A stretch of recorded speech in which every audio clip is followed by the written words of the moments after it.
Yeah. There's a lot of fuck niggas in the club tonight. Fuck them. But it's gonna be alright. Yeah. Cause me and my clique, we don't give a fuck. We don't give a fuck, nigga. Trick that. Keep jogging. Let's go. If you know that you can get it, let me know. I'm about to fuck a nigga. Let's go. If you know that you can get it, let me know. I'm about to fuck a nigga. Let's go. If you want some, come get some. Cause where I'm from, it's so big on. Everybody knows somebody that knows somebody that knows something about it. And I won't answer now. What, where, why? See, a lot of dudes like to act the fool and all get on live, but that ain't my style. What we gon' get? And what he gon' do? Run up on me if you want to. I can't impress his homies. He's done up in front of his mama.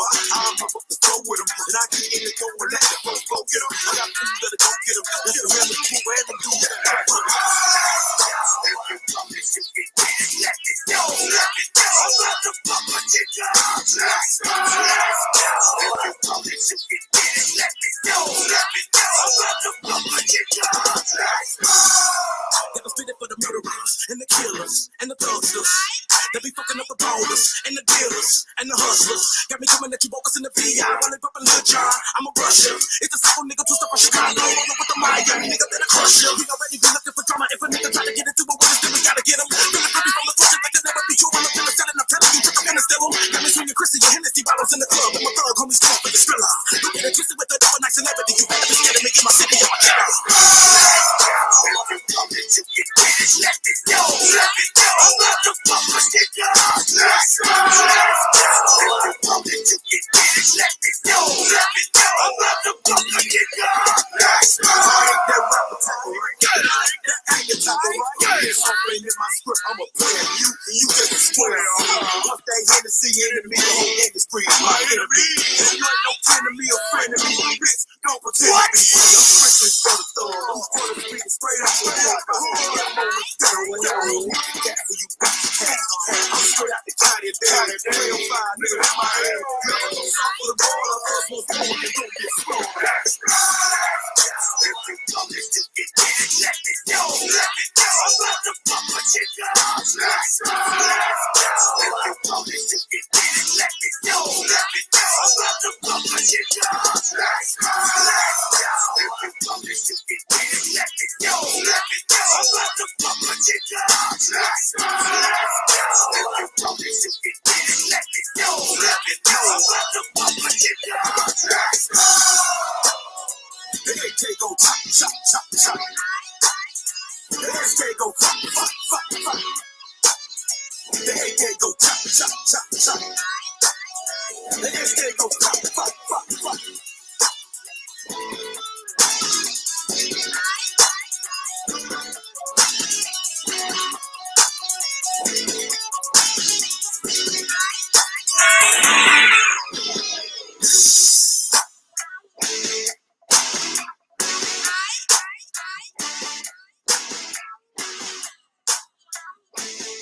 What's going on, Conscious Crew? It is your favorite breakdown commentator, CTV, girl. We are back, honey.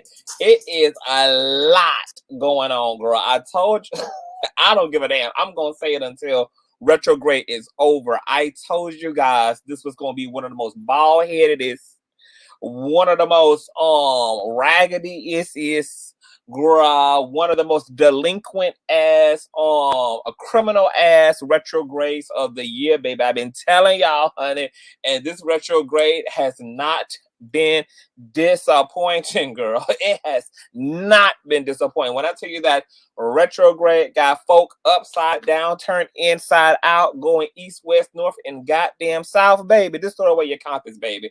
We all in the land of the twilight right now, girl. It's gonna be the twilight zone for the next few weeks, child. I told y'all to put on your seatbelt, girl. To put the baby in the car seat, strap him in good, honey. Because the devil is out here, honey. The devil is out here. But the Lord out here in these streets too, girl.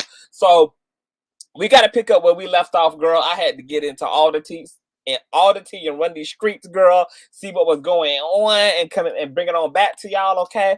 I had to also take me over a nasty piece of shower, girl, sit in my old nasty piece of SpongeBob pajamas, girl, and eat on my mac and cheese and potatoes and candy yams and baked ham, girl, in here being an old fat ass bitch, girl, and proud of it. Oh, that's how I keep them cakes jangling, honey. So before we get into the thick of it, girl, let me go ahead and shout out all of my contributors, girl, because you guys was throwing coin, girl. Bands that make you dance. The bands that make you dance. Hold on.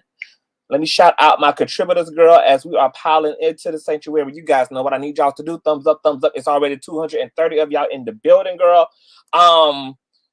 What we got to look through in total is probably, let me see, 30, 13, then 7. Probably we got like 45 minutes worth of stuff to watch, okay? Because it's been a lot of conversations, girl, a lot of interesting conversations, child.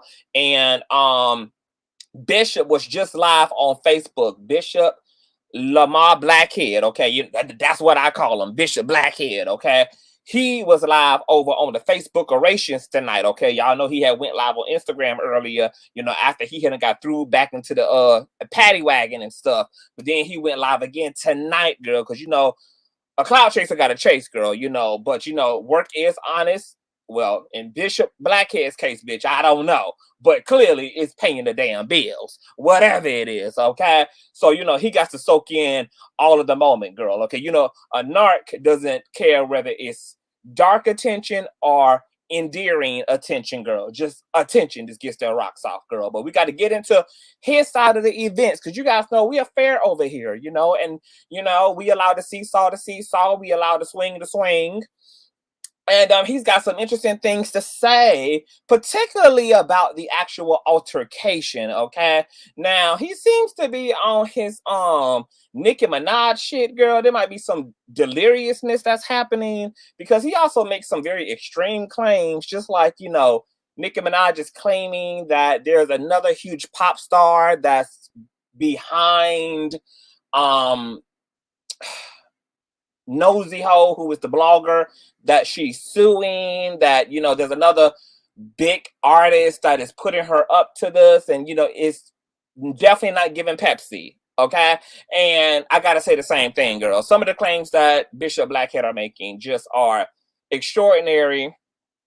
I mean, it seems that he's desperate to be more significant to people than what he really is, girl. But I'll let y'all be the goddamn judge, girl. You know, I'll tell y'all what I think, but I'll definitely gonna open up the panel, girl, so y'all can come up here and get into it. So we're going to get into all of that. It's 300 of you guys in the building. Don't make me look at these likes, because it should be at least 200 likes on this video. We have been doing amazing with the likes. I am so proud of you guys. We are growing accordingly, girl. We are literally less than 80 people, 80 subscribers away from 36, girl. We just was celebrating 35K just like yesterday, literally just like 48 hours ago. Now we're about to be on to 36, girl. We easily can be at 40K within the next week or two, because we have literally been escalating every single day. The channel has been growing, and that is direct. That y'all are directly responsible for that. You guys are thumbing up the video. You guys know that this translates as desirability, and YouTube then goes and promotes the live streams and the content and slaps this on the front page of other YouTube patrons' home pages. And then they be like, what's this, girl? Let me check this out. Oh, I love it over here, honey. Okay, and then they join us in our polyamory community. So I need you guys to continue to thumbs up. I don't want no blocking in the chat. You guys can use all caps if you want to. Google moderator might block you. My mods don't really be blocking y'all like y'all think they be blocking y'all. Google moderator be also censoring a lot of comments. That's why we encourage people to not use all caps and to limit emojis, okay? Because Google moderator will come up, and sometimes the emojis also will strike up and stimulate bots, okay, that'll spam the chat. So we try to keep all of that down by limiting the emoji use, misspelling cuss words, and not using all caps. But be as it may, but my moderators will block you on my demand, okay? My ushers, okay? No, nothing explicitly disrespectful, Okay, but other than that, sound off, give your opinion, do what you do. You know, we encourage and welcome everybody's use of the First Amendment. It is your God-given right to have an opinion, whether it is for or against. So we welcome all of that stuff. Okay. Pile into the sanctuary. And once again, just take heed to my ushers who want to ensure that you have a safe and fulfilling stay over here at the Conscious Kingdom. Okay, if you're new here, definitely subscribe, something that you guys seem to be doing faithfully, because if I like it, you're going to love it here. Also, make sure that your notification bell is set to all, because you never know what day or hour the king shall be kinging. And if you don't mind, please share the stream out. Also, when you find like really great parts of commentaries and live streams that you enjoy, you are more than welcome to crop things out and to put them on your Instagram, put them on your Facebook, or whatever you do. Tag me in them, send me screenshots, let me know that the love is real. Okay, shout out to Fox Soul and Claudia Jordan for a shout out earlier in this week, girl. Shout out to all of the new subbies. It's just been going down Barbie. Okay, we are on fire. Okay, so with no further ado, let's go ahead and push on through, because we got quite a bit to get into. Okay. I know a place where you can recharge your soul. Baby, that's Consciouztv. And in the midst of brokenness, he gon' see your asshole. Baby, that's Consciouztv. You gon' heal, you gon' laugh and catch a little shade. Ooh, girl. Y'all know he be slaying, y'all better stop playing. Come hear what he's saying. Ladies and gentlemen.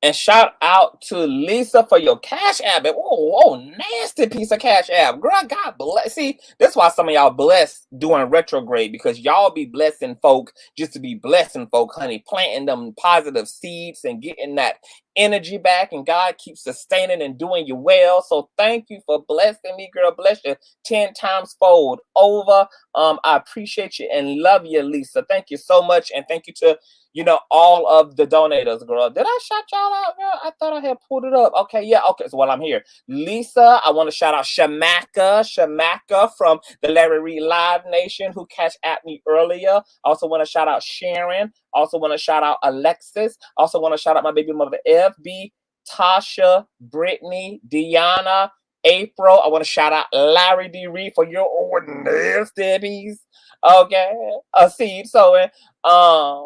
And also I want to shout out Steph and Teresa. Okay, now some of those are from yesterday as well. So thank you guys so much. I love you guys. You guys know that all donation information is in the description box, emails, all of that good jazz, as well as scrolling on the scroll below. So girl, where's my description at, girl? Y'all know I like to give y'all old nasty piece of the description, girl. Give y'all a official intro into the shenanigans of it all. And shout out to almost all 400 folk in the building, girl. Make sure y'all are thumbing up as y'all are piling into the sanctuary, girl. But let's get into it, child. Oh my God. Oh my God. Wait, we're wait a minute. We're at 36. I just looked, y'all. Wait a minute. Oh my God. Hold on. Wait a minute. Oh my God. We're at 36, y'all.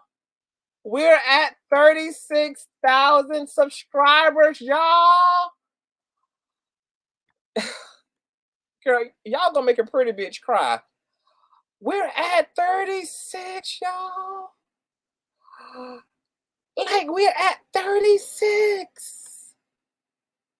Like, girl, we're at 36, y'all. Y'all see that? Do y'all know, girl, do y'all know how hard a bitch work? Y'all know how much that means? That we are getting our growth on under this retrograde, girl. We are doing something all the way right. I just appreciate this immensely. I'm gonna have to come back and give an old nasty official thank you. I am shook right now, girl. I am shook, girl. I am shook. Y'all, I can't. Girl, I can't even be. Y'all done took me out of my whole space. I got taken.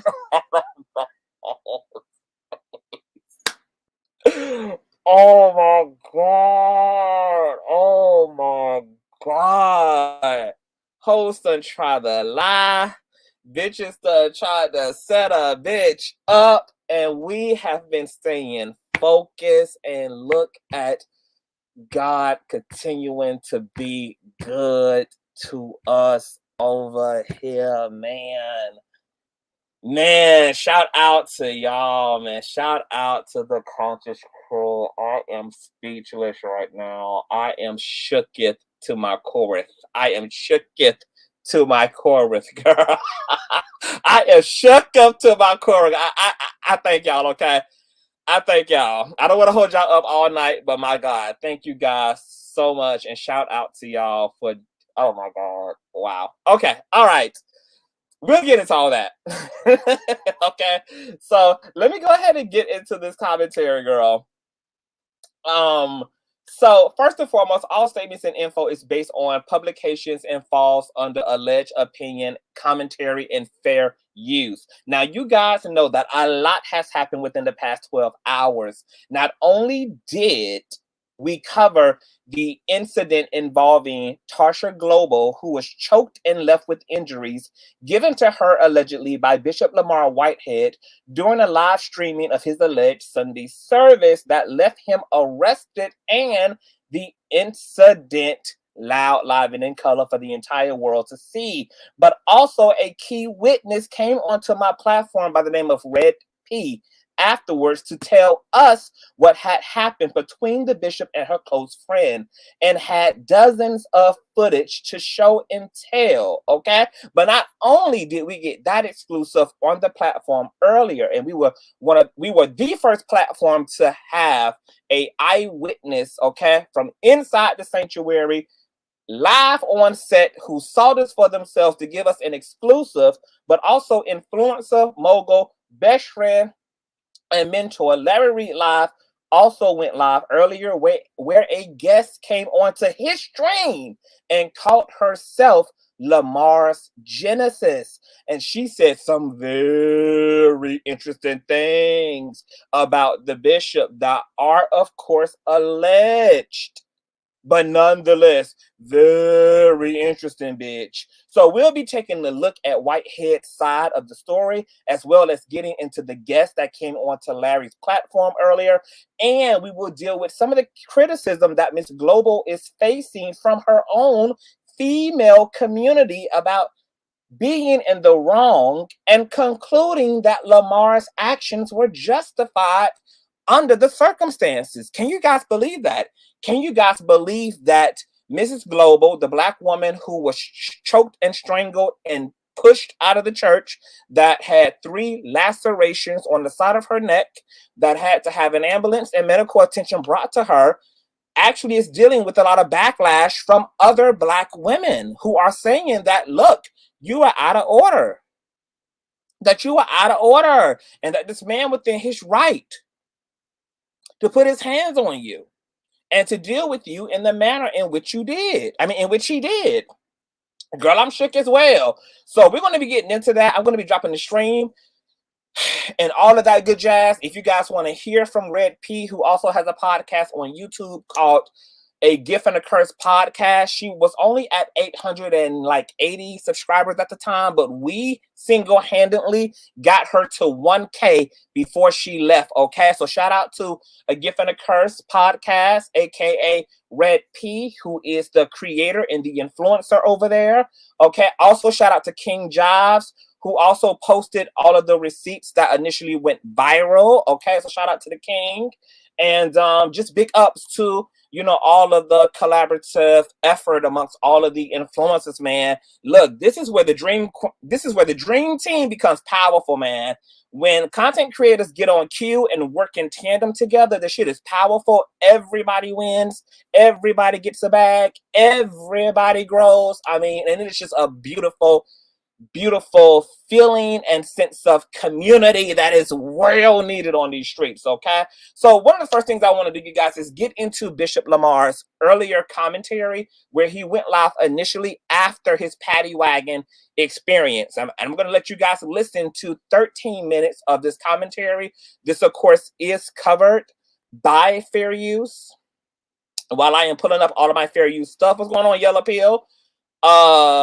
You guys thumbs up the video, girl. Shout out to Knockout Media, okay, who is working as my graphic design artist right now. He's designing some wonderful things for me in terms of the platform and the channel, girl. We got some old nasty upgrades coming for you guys as it relates to the platform, girl. So I'm living for my girl. Look at how cute. Look at how cute my little disclaimer is, baby. Wait till y'all see the shit that me and Knockout is working on, girl. It's a key. It's a key, bitch. Okay.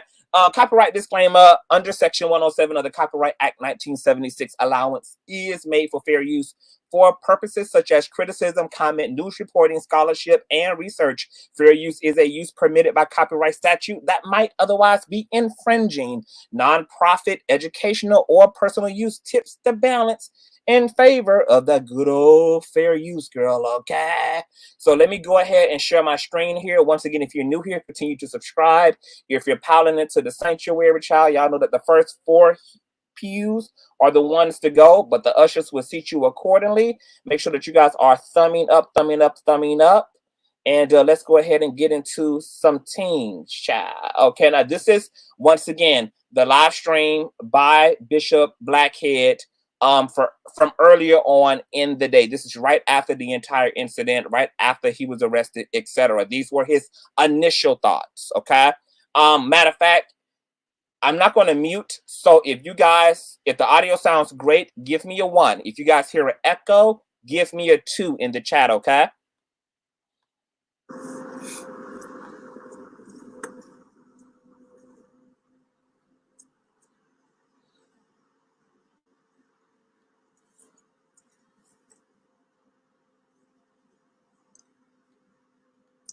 And don't tell me that he wasn't arrested, because I just listened to Bishop Lamar on his Facebook and he says he was arrested, okay?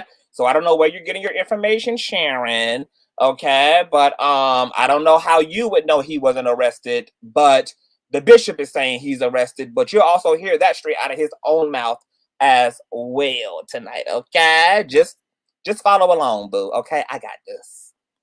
How y'all doing? How you doing? Wait, Sharon, are you saying that you are the mother of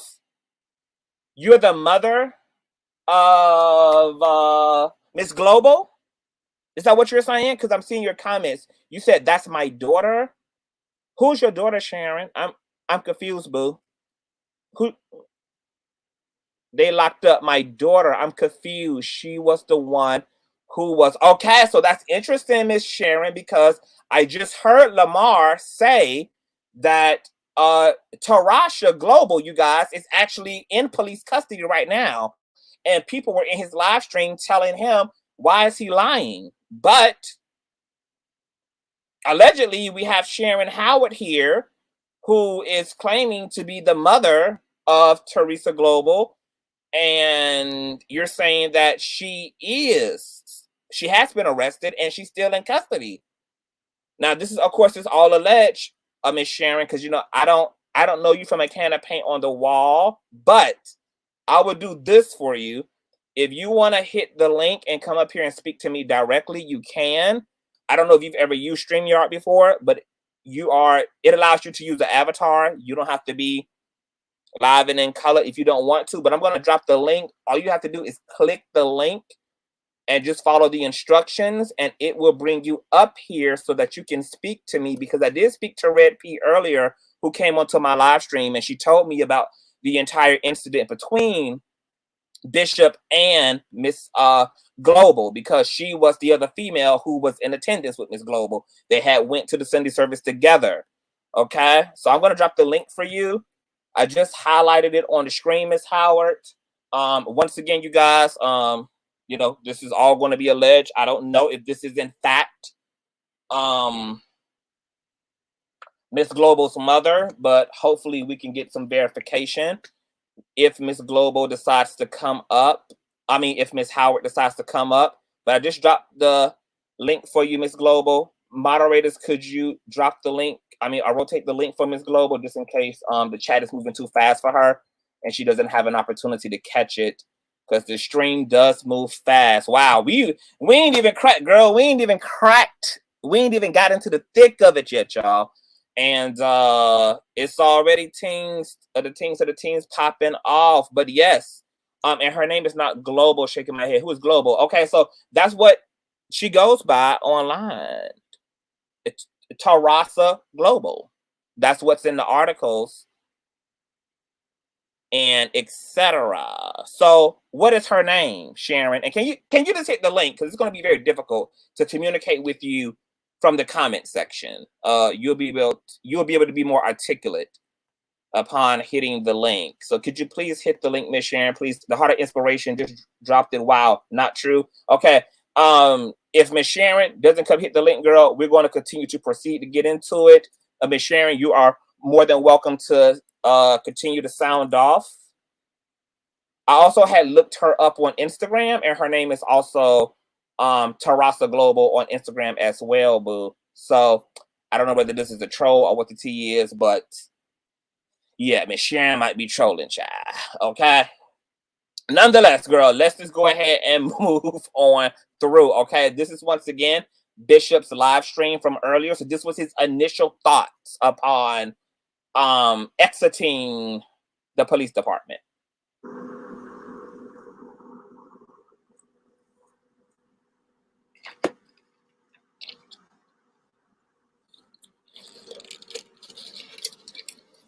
How y'all doing?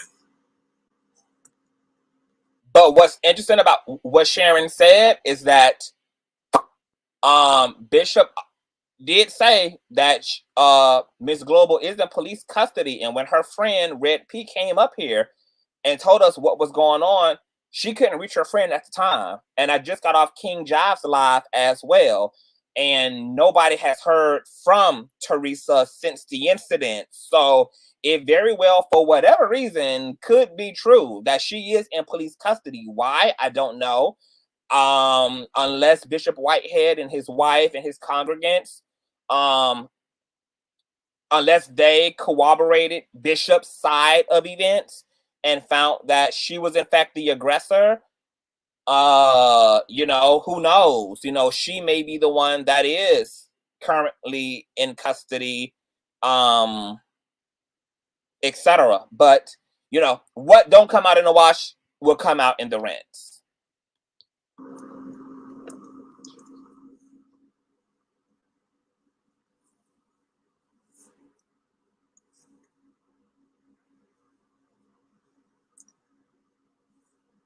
How you doing? How are y'all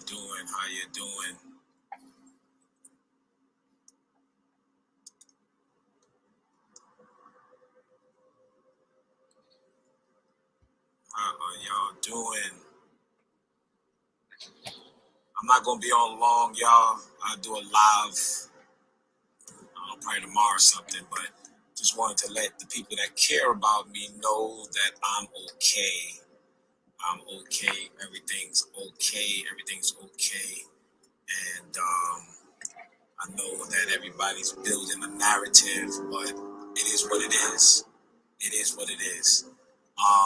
So for everybody that is wondering what happened. Yes, Bishop, we're wondering what happened, darling. Okay. We see that you didn't get your chain snatched today, but you was doing all the snatching. So we're definitely curious to know. I'm gonna be very careful. I'm just gonna be really, really careful on how I speak about this because you know, people are really trying to use me and my name for their capital gain. Don't worry about the name, boo. Just worry about telling the truth, because when you're telling the truth, it all comes out one way. You know, the truth is like it's like poo. You know, when it's really healthy and you've had that fiber in it, you know, you don't get all those slingshots out of the ass. You know, you just get one solid droplet. Okay, so you know that's how the truth works. When you don't worry about it, when you ain't trying to create a narrative to it, you know, it just flows out of your belly like living waters. Okay. So today, we had some visitors in the church. And they were sent, y'all. They were sent by, and I'm gonna say it like this, they were sent by two nobodies, two bloggers that are nobodies. And now he calls Larry and Jives nobodies, but he jumped up on one of those nobodies Instagram Live and decided to argue with that nobody when he should have been home cuddling his wife and breastfeeding his child and tending to the trauma that possibly was in his church congregants' hearts and minds as a result of being robbed blind by delinquent thugs from the inner cities of New York, but had time to jump online less than 24 hours, 48 hours after the entire incident. He's calling them nobodies, but he's already actively filed a twin lawsuit against both these nobodies for $20 million apiece. But, so much for nobodies. They were sent in to my church to disrupt my church.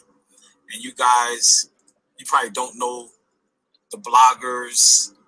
If you're in, if you know me, you wouldn't know them. And but if you're in the church, you know who they are. And I'm gonna say it like this: I have lawsuits out, and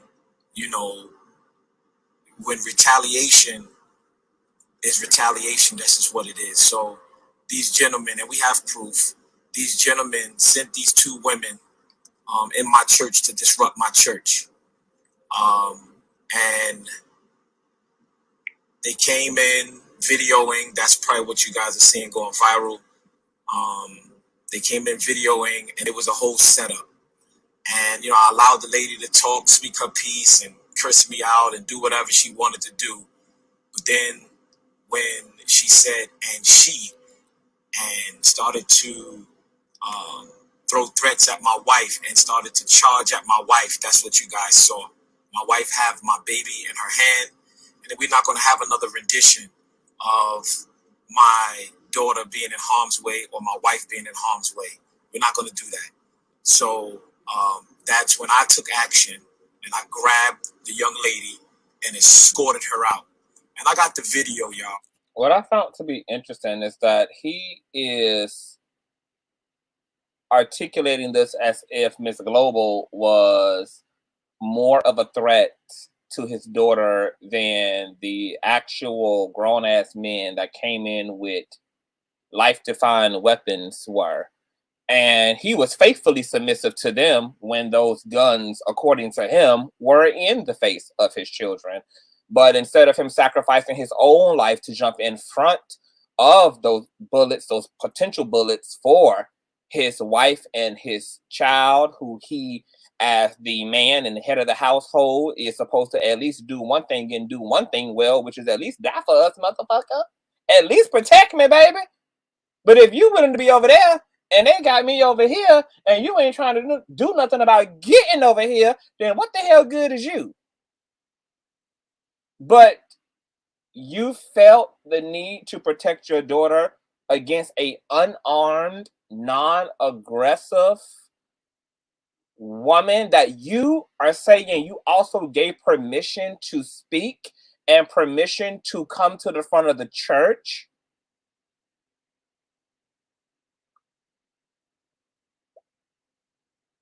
Very confused, but okay. I got the video that y'all don't see. I am a gentleman. I am pro-woman. I'm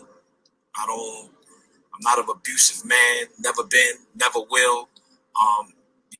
But we read articles earlier about a CPS investigation that was opened up against you because allegedly it was reported that you had assaulted your 7-year-old son. Now, the investigation did come back clear and they didn't prosecute you, and the charges and the investigation came to an end. But you're also now caught on video assaulting a harmless woman simply because you are agitated and aggravated in all actuality. You just don't get to make up any reasons just to justify hitting someone. It just doesn't work that way.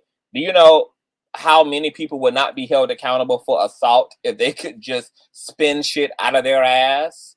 You grabbed this woman from the back. Why would she even be trying to assault your children and try to assault your wife when this was a one-on-one issue? You caught her to the carpet.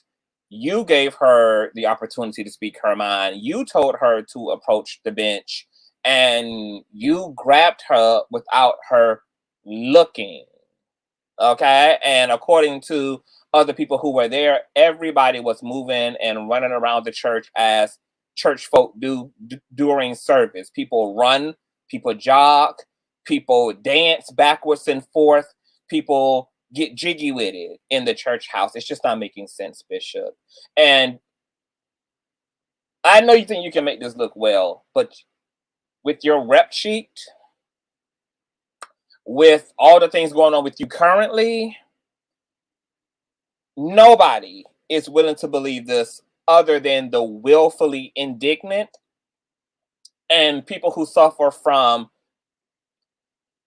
willful idiocy.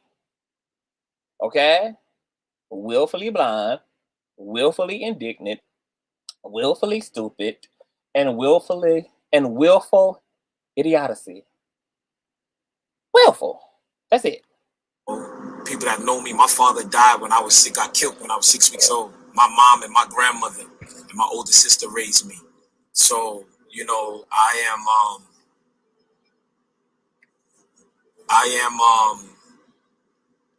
very, very pro-woman. And but these people were sent into my church to disrupt my church. And this lady went towards my wife to attack her and my daughter. And that's when I grabbed her. I just love how he gets to assume that, but in none of his coverage, he doesn't say what put him under the impression that she was going for his daughter and his wife. And why didn't your wife get her ass up if your wife didn't feel threatened? Allegedly, apparently, you were the only person who thought that this woman was going to attack your daughter and your wife. And for what reason, nobody would know, since it was you who had an issue with her. She didn't have an issue with y'all. And did what I had to do, what any man and any pastor would do. Okay, we're just off of the experience of 3 men coming into my church, robbing us, and putting a gun in my wife's face and in my 8-month-old daughter's face. She was 8 months at the time, and that's not going to happen again. So for everybody that that feels whatever they want to feel, y'all can feel whatever y'all want to feel. We do. And no, I didn't choke her. No, it was nothing like that. Oh God! Wait. For those of you who may not have seen the teens, let's put a pause on Bishop and let's you be the judge. You be the judge, okay? This is courtesy of what is this? TMZ. Let's just play back while we're here to begin with, okay? Matter of fact, let's just go ahead and read the entire article. Okay?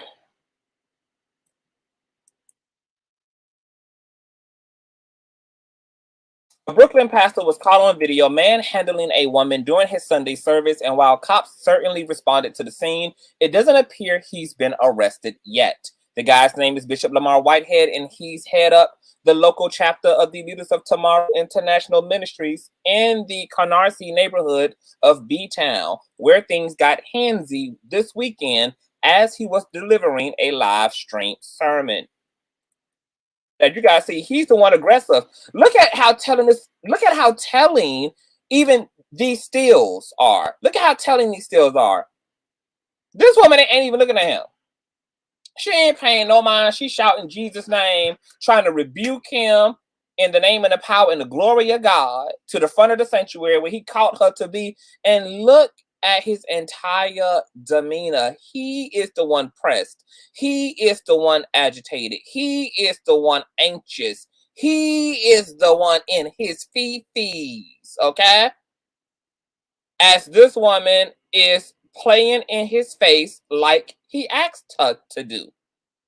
She was already giving you a piece of her mind from the pew. According to you, you then stopped Sunday service and gave her permission to further speak her mind. But if you was really in this mother lover doing the Lord's work, why not have asked the woman to either remain respectful and that she can take up her personal plight with you after service or at another time, or why not have her escorted? But why stop doing the so-called Lord's work to entertain someone who you feel is being disruptive and then act like she's the aggressor and she was coming to attack your wife when you literally halted service to give this woman the attention that you thought she wanted because you had decided that you were going to shame the devil and you were going to embarrass her and you were going to show her who's boss. And you know what? To your point, Lamar, I'm willing to believe that after you got shamed and humiliated and had your little manhood bent and contorted in various ways as a result of what happened the last time an incident played out in front of the camera lens, you probably are walking around with little dick syndrome at this point and looking for an opportunity to prove that you're the protector, because that was definitely a big part of a lot of the criticism that came against you, is that you played pussy in the last situation. But it's just a shame that, like a true coward, in my personal opinion, that you would choose to use a Black woman as a literal punching bag to make up for your lack of big dick energy in the last incident that regarded somebody walking up into your sanctuary and showing you who was boss.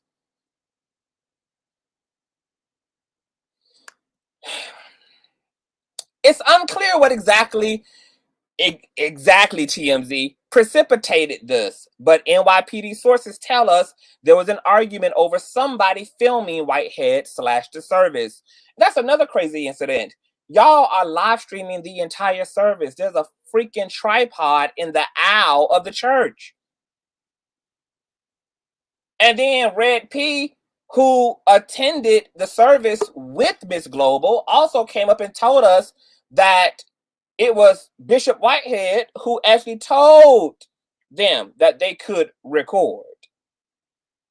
And I believe that because I think he wanted to prove a point. And he thought he was going to get the best of them and definitely wanted it to be on camera, but he didn't realize that he was about to fall on his own sword. Okay? All these people hitting my back chat, I'm not really sure who you guys are. But I'm not allowing guests to come up at the moment unless you are a close relative to the family or you have some type of personal insight. Don't hit the link yet, but I will be dropping the link, okay? I will be dropping the link toward the end of the commentary. And shout out to the almost 1K in the chat. Thumbs up, you guys, because this shoots it into the algorithm and we hit that 1K live stream mark. Okay? But let's go on, girl, with this TMZ article, and let me show you why we're here, okay?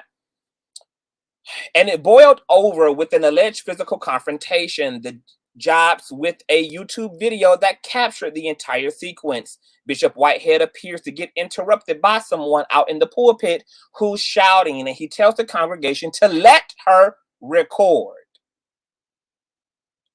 So you get pissed off because she's recording, then tell the congregation to let her record, and then act like you hit this woman or you caught this woman out. Because see, this is what happens when you lie and you're not being honest about your intention. Is you talk out of all 6, 4, 8 sides of your damn neck. You can't keep your story straight for nothing. Why you did it changes. How it happened changes. It's a forever changing loop, okay? Which escalated him into inviting her up. So watch this clip, you guys. Hey, where you at, girl? Where are you? The bishop going to jail. He's going to jail. Oh shit, I'm going to get the footage. He's going to jail, y'all. He going to jail. He going to jail. He going to jail, y'all. Ain't nobody protecting shit. Ain't nobody protecting shit. That devil's a liar. That nigga's going to prison. Ha! What? Woo! I feel like, yes! He needs to go to jail. That nigga needs to go to jail. Fuck out of here. Take his stupid ass to jail. Get him the fuck out of here. Yeah, Bishop, you going to jail today. Let me wave to my, hey, buddy. Now, who you guys are hearing is Red P. That is the young woman who came up on the platform earlier when I reported on the story, who was in attendance with Miss Global. Okay, she's the one who was able to provide all this footage, okay, for us. She was the one who saw this entire incident. Also, her and Mr. Blackhead also had a moment somewhat after her friend was manhandled, not only by Blackhead, according to her, but also by two other black men, two other black simps, okay? Two other black male simps in the church, okay? Who proceeded to throw Miss Global out on Mr. Blackhead's behalf, okay? But that's who you're hearing, okay? He was over it. Yeah.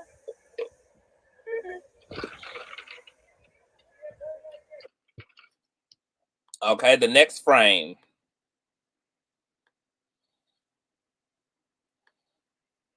This is the actual assault, you guys. Bitches! Come preach. You want to come preach? Come on up here. Come on up here. Okay, so you see that he invites her up there. He invites her up there, but then he gets to change the narrative he gets to change the narrative after the fact that she was trying to assault his daughter and his wife, while also asking her to come up there. She wouldn't even have been to the front of the church if it wasn't for him requesting her to come up. So how do you get to ask her to come up, then assault her, and then tell the police and social media and media that you assaulted her because she was the aggressor in trying to attack your wife and kids, and you conveniently withhold the part where you asked this woman to come up, okay? And what she did was come up to praise God in front of you and to tap dance and to stomp the yard in front of you and to gag you, and you become even more aggravated because she's not taking a clown seriously, and you grab her by the neck, shove her out of frame into the bodies of two male simps who then throw her out. Continue to listen. Yeah, come on, Lord. Yes, Lord. In the name of Jesus. In the name of Jesus. Let's pray in the spirit, y'all. Roko shana ma ma ma ma ma ma ma ma si. Roko bo shata ba ba ba. Rete bebe bo shata ba. Ata ba boko shata ma si. Roko shene ma la shata ba ba. Ebe ko shata ba ba ba ba ba. Rete be ko shana ba. Hey, glory to God. Now remove her out of here. Now move her out of here. Move her out of here. Amen. Come on, let's give Jesus a round of applause, y'all. Hey, yes, Lord. Let's give Jesus a round of applause. Let's give Jesus a round of applause. Let's give Jesus a round of applause. Now let's give Jesus a round of applause. While they take pictures and they want to be on social media, take the pictures. Wow. Okay, let's see. The article continues on. He asks the woman if she wants to come up and deliver the word for him, and then starts telling the visitors to praise Jesus while speaking in tongues. When the woman finally does reach the altar, he grabs her by the head and appears to shove her out of frame. Whitehead tells somebody to get her out of here and says he felt threatened.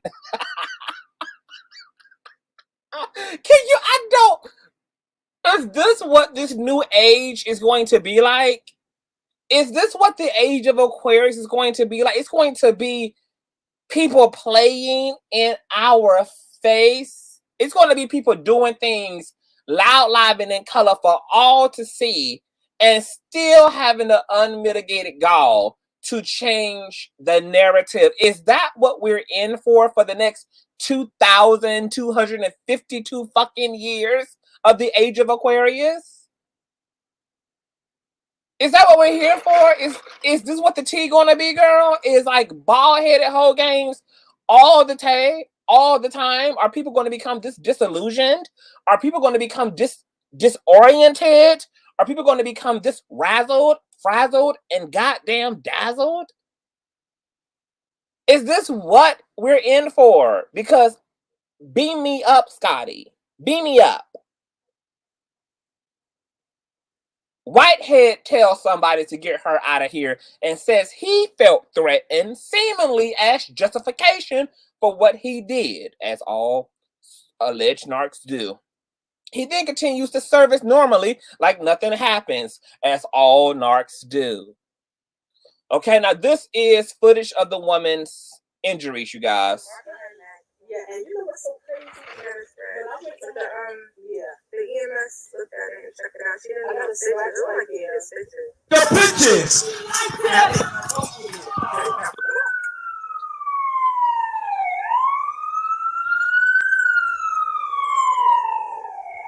Where's Tarsha at? I don't know. Let me go look. Oh, there she is. I'm gonna go ask her if she's okay. She's standing in the corner with the kid. And he called her up to the front to speak. She didn't need the microphone to speak.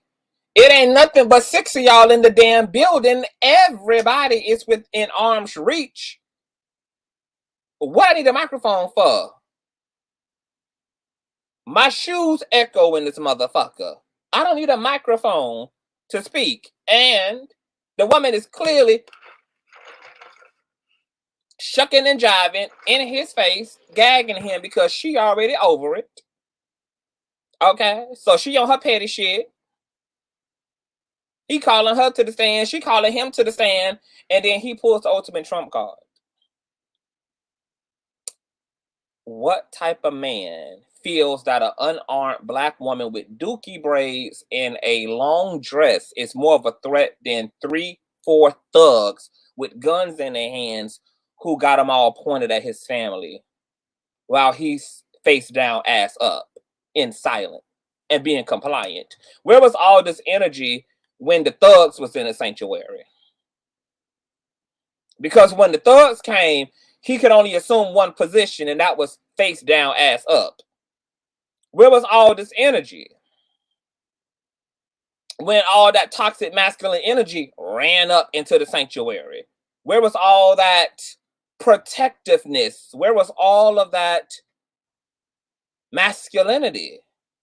Where was all that smoke when the family was actually in danger? He's talking about what he believed to be the danger, what he assumed to be the danger. What about what had happened when the actual danger, when the actual war in terror, the war on terror had ran up into the sanctuary?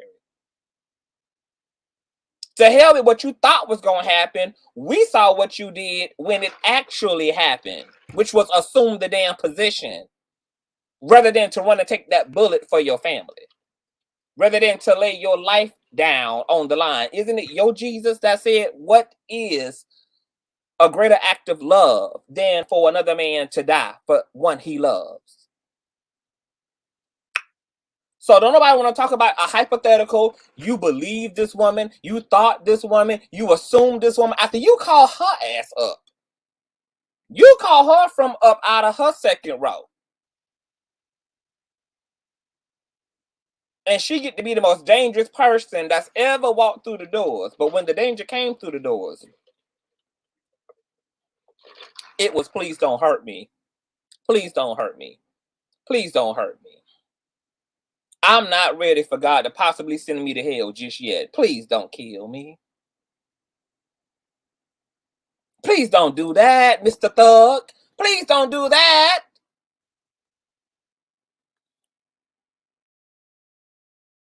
article goes on and says, now cops responded, but we've learned Whitehead has yet to be booked or processed for this. And at this point, it's unclear if he's going to be. Our law enforcement sources say if he hasn't been busted by now, this late in the day, it's unlikely he'll get rung up, period. What our sources tell us did happen, however, was that Whitehead and the alleged victim were brought to the precinct for further investigation, but nothing appears to have come out of it from either end, at least for now. By the way, this is the same guy who was robbed mid-sermon earlier this summer, which was also captured through his church's live stream feed. Okay, so they both allegedly got thrown in the paddy wagon, and Bishop Blackhead does say that he was arrested.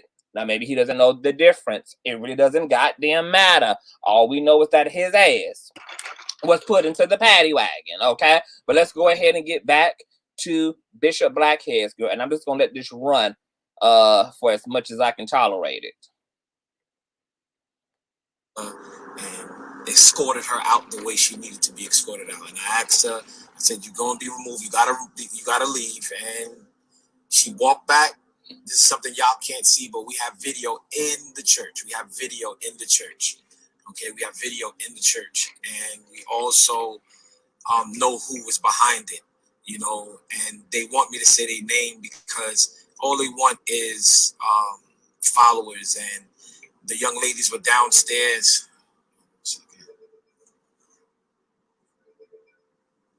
Hold on 1 second, y'all.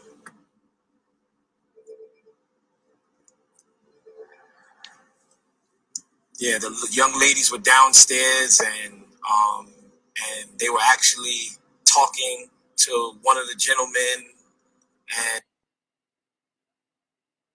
His Boost Mobile is freezing, you guys. Hold on.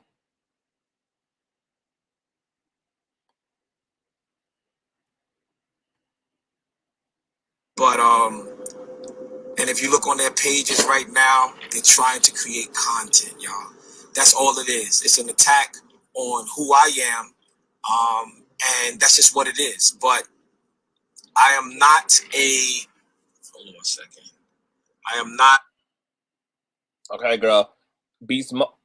I told y'all about them trap phones, girl. Y'all can't be going live on them damn trap phones and stuff, girl. Straight Talk ain't built for this level of live streaming, okay?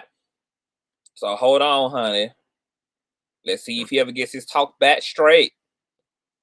I'm going to do what I got to do. And that's just what it is.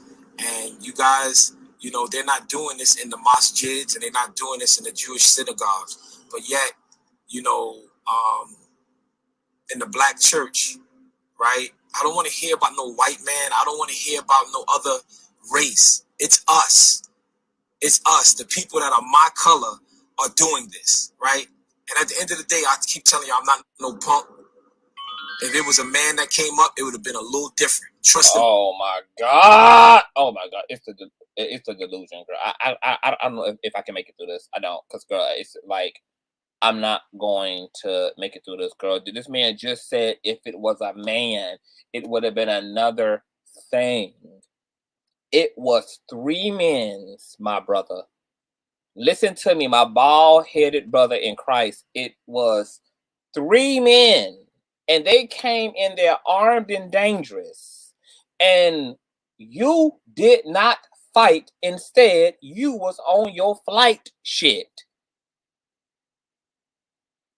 You gave those robbers, in my opinion, the assumption that they weren't going to harm you or your family. That is something that you didn't also have to assume.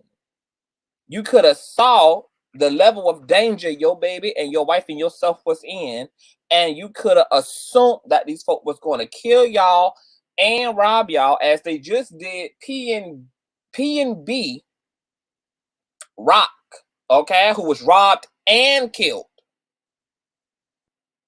But you didn't do that. We don't want to hear about what you could have, should have did, because what you could have done, you would have done when it was time to be a man.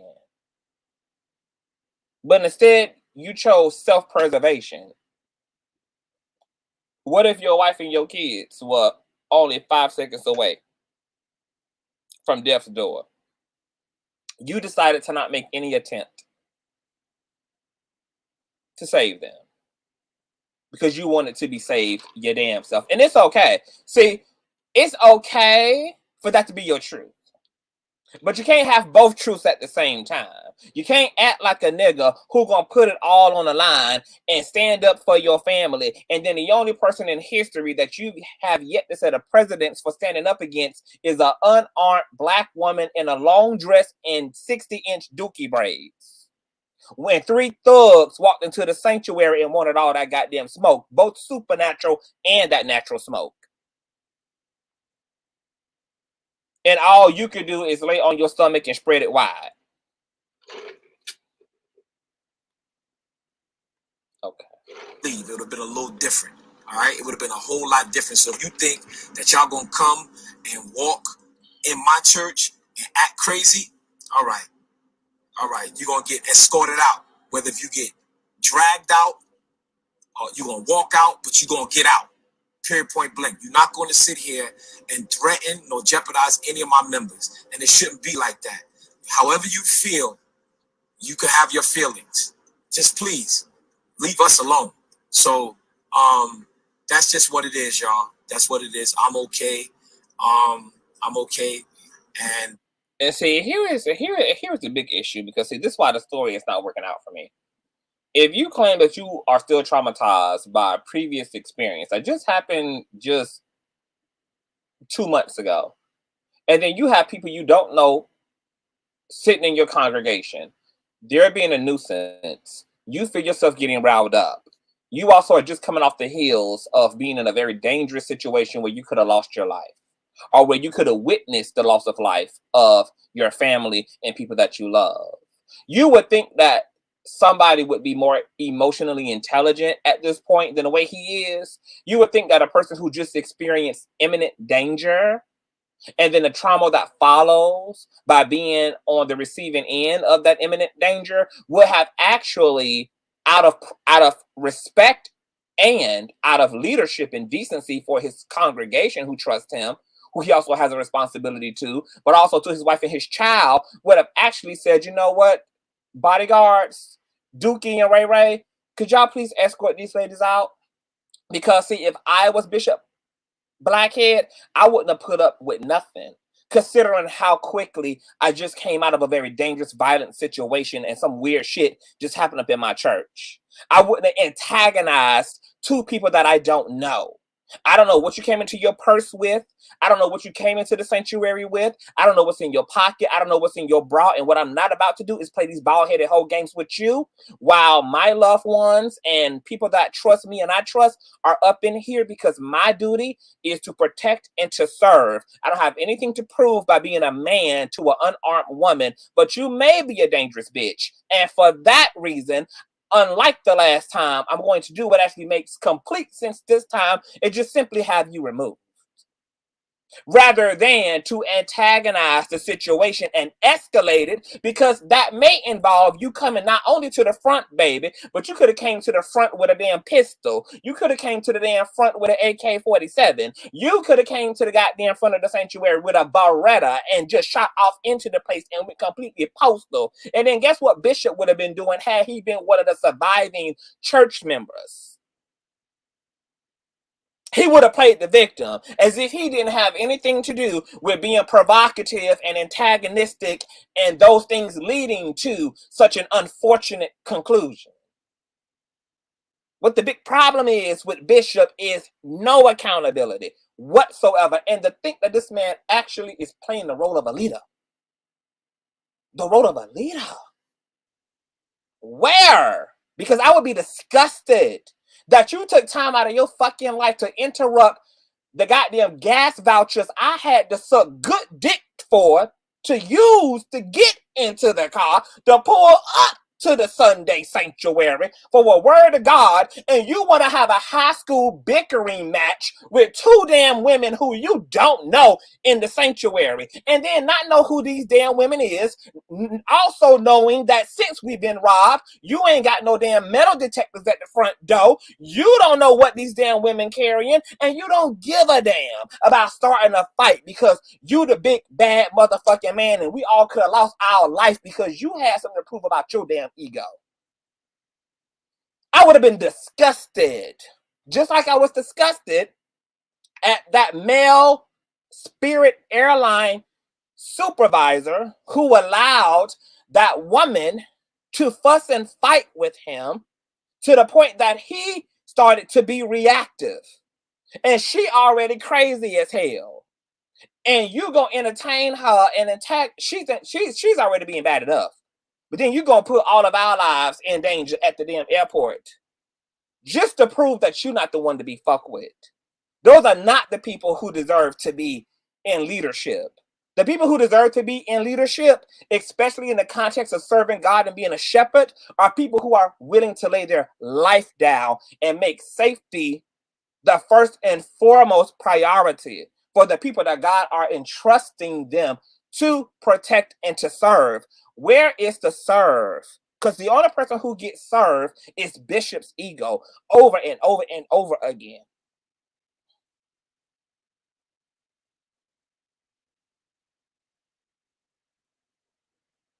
It is very troubling and bizarre. Let's continue, girl. You know, it was a woman, so my security team, you know, like I said, I got the video, y'all. She was walking off once I told her that she has to go. She walked off, then she doubled back really fast and started to go at my wife and my daughter. And that's when I intervened, and that's when I did what I had to do as not only a pastor, but a husband and a father.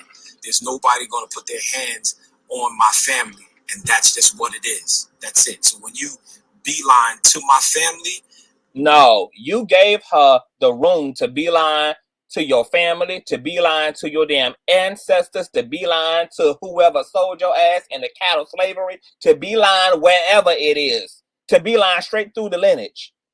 Because if you had told the help to beeline toward her ass and to escort her right from her seat on out to the sidewalk, this would have never happened. But this is what you wanted to happen. You chose this route so that you can act out in this way because you've been walking around with a chip on your shoulder the whole time anyway, since the last incident.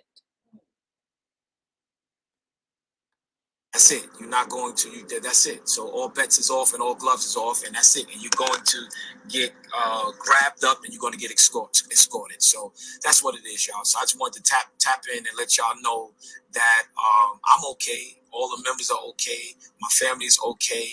And I'll get a little deeper into this on probably tomorrow. I'm going on with my day. But, you know, everybody that wants to sit here and talk about that I choked her, I shouldn't have did it. But let me tell you something. Y'all have your own opinion. At the end of the day, I'm going to protect my family. That's it. I'm going to protect my family. And if you're going to sit here and say that you wouldn't protect your family, you're a liar. You're a liar. You're a liar. Okay? Somebody said goons are coming next Sunday. All right, I got something for the goons. All right? God, that's not funny. That is not funny, girl. That is not funny, girl, but I ain't gonna lie. That's a mumble and that's a motherfucking cackle. Whoever just got the shit out of his ass, girl, that's dead ass wrong, baby. And God don't like ugly, and your PPP loan probably is not gonna process fully. And you might get monkeypox on the side too. But nonetheless, bitch, it was a mumble and a cackle. That was a mumble and a cackle, girl. I got something from y'all. Let me get off this. Let me get off this live, y'all, because I'm not gonna let nobody take me out of my character. All right. And like I said, everybody that feels some type of way, it's cool. All right. This message is not for you. You know what I mean? Back in the day, I would say your mother. So that's just what it is. And see, and this is the kind of shit that get him in trouble. It's that ego, baby. It's that just refuse to actually operate like Christ, girl. Just absolute refuse it, girl. Just gotta prove, and that's what I'm talking about. It's funny that he walked right into it. That he got to prove something about his ego, baby. Can't back down unless it would absolutely cost him his life to stand up, which is what we saw when he got robbed, baby. That ego shit went out of the window. But every other moment, girl, where the consequences don't seem so immediate. Oh, Miss Mama's want all the smokes. Miss Mama's here want all the smokes, baby. Under any other normal circumstance, girl. Thugging.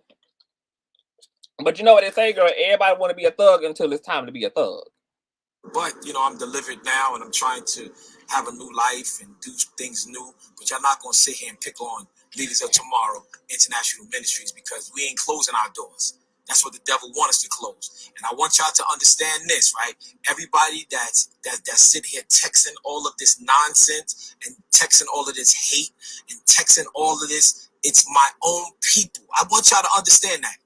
It's my own people. Shut the hell up, Bishop Blackhead. It was your own goddamn people when you was out here scheming and scamming and running up people credit cards and fucking committing identity fraud. It was our own damn people. That woman that got that lawsuit against you because you hoodwinked her out of $91,000 is our damn people. All them damn people that the state put your ass in the penitentiary for manipulating and stealing from was our damn people. Our own damn people. What the hell is you talking about? Our people. Our own people. That's what it is. It's our own people.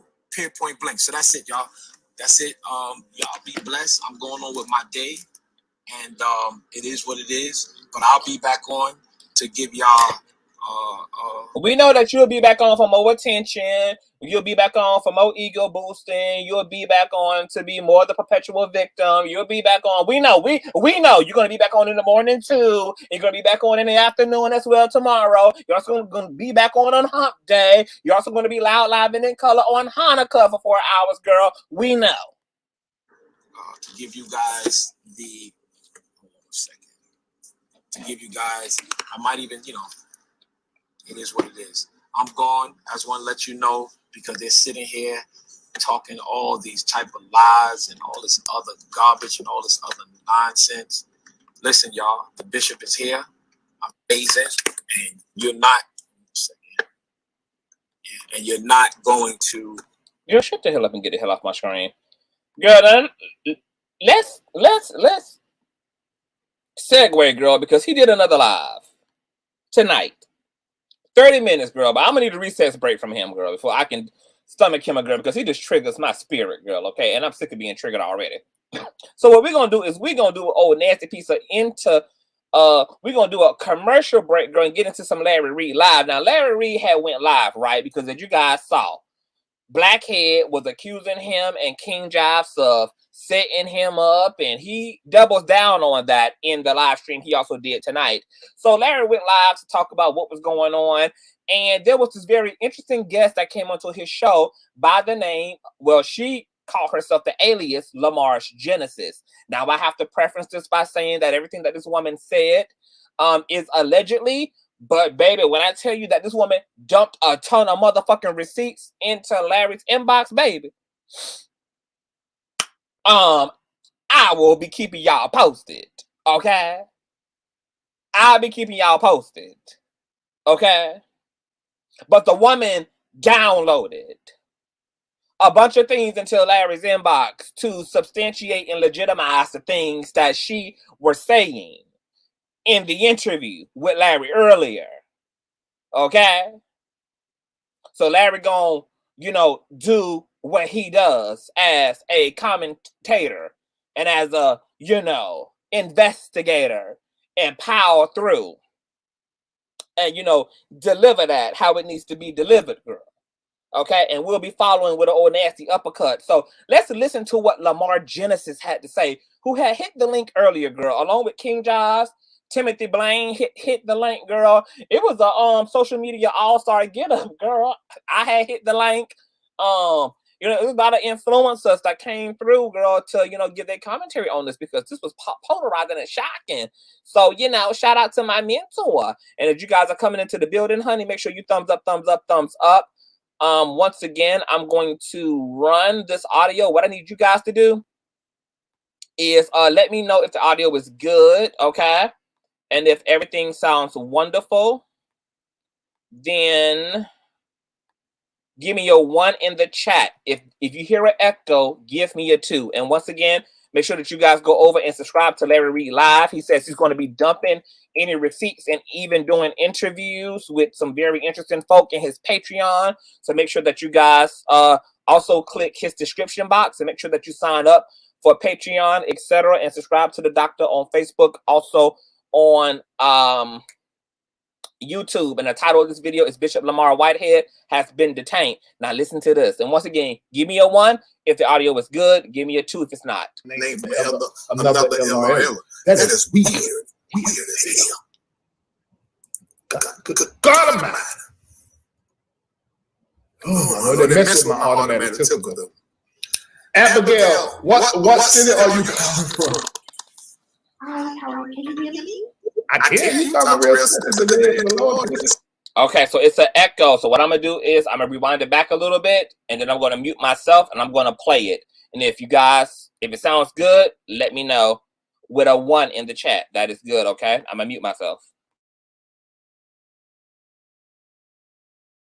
To all of you, because I believe the people that I'm connected to online, that you are reformers and world changers, and you're supposed to be at the top of the industry that your gift has you stationed in. And so you're going to have that same experience. You're going to have that exact same experience. I have never spoken to the woman a day in my life. I'm just saying that when she inboxed me when I got her name from another LRL. That is weird. Weird as hell. God Almighty. Oh my Lord, that messed with my automatic tickle though. Abigail, what city are you calling from? Hi, Howard, can you hear me? I can. You talking real sensitive today in the Lord. This girl, you better give me a holy voice. Well, I'm calling from, I am Lamar's Genesis. I am calling not like the other callers with their speculations. I'm calling as a person who lived and knows him personally. He was an abuser and abused his wife, Aisha. We are friends. This is not the first time he's abused a woman. I sent you a copy of the woman's information so that, because I know you like receipts, so that when you speak to me now, you know that I'm telling you the truth. I saw you just get up and go run. I sent you a copy of the communications from the one woman that he strangled and beat up because she wouldn't have sex with him.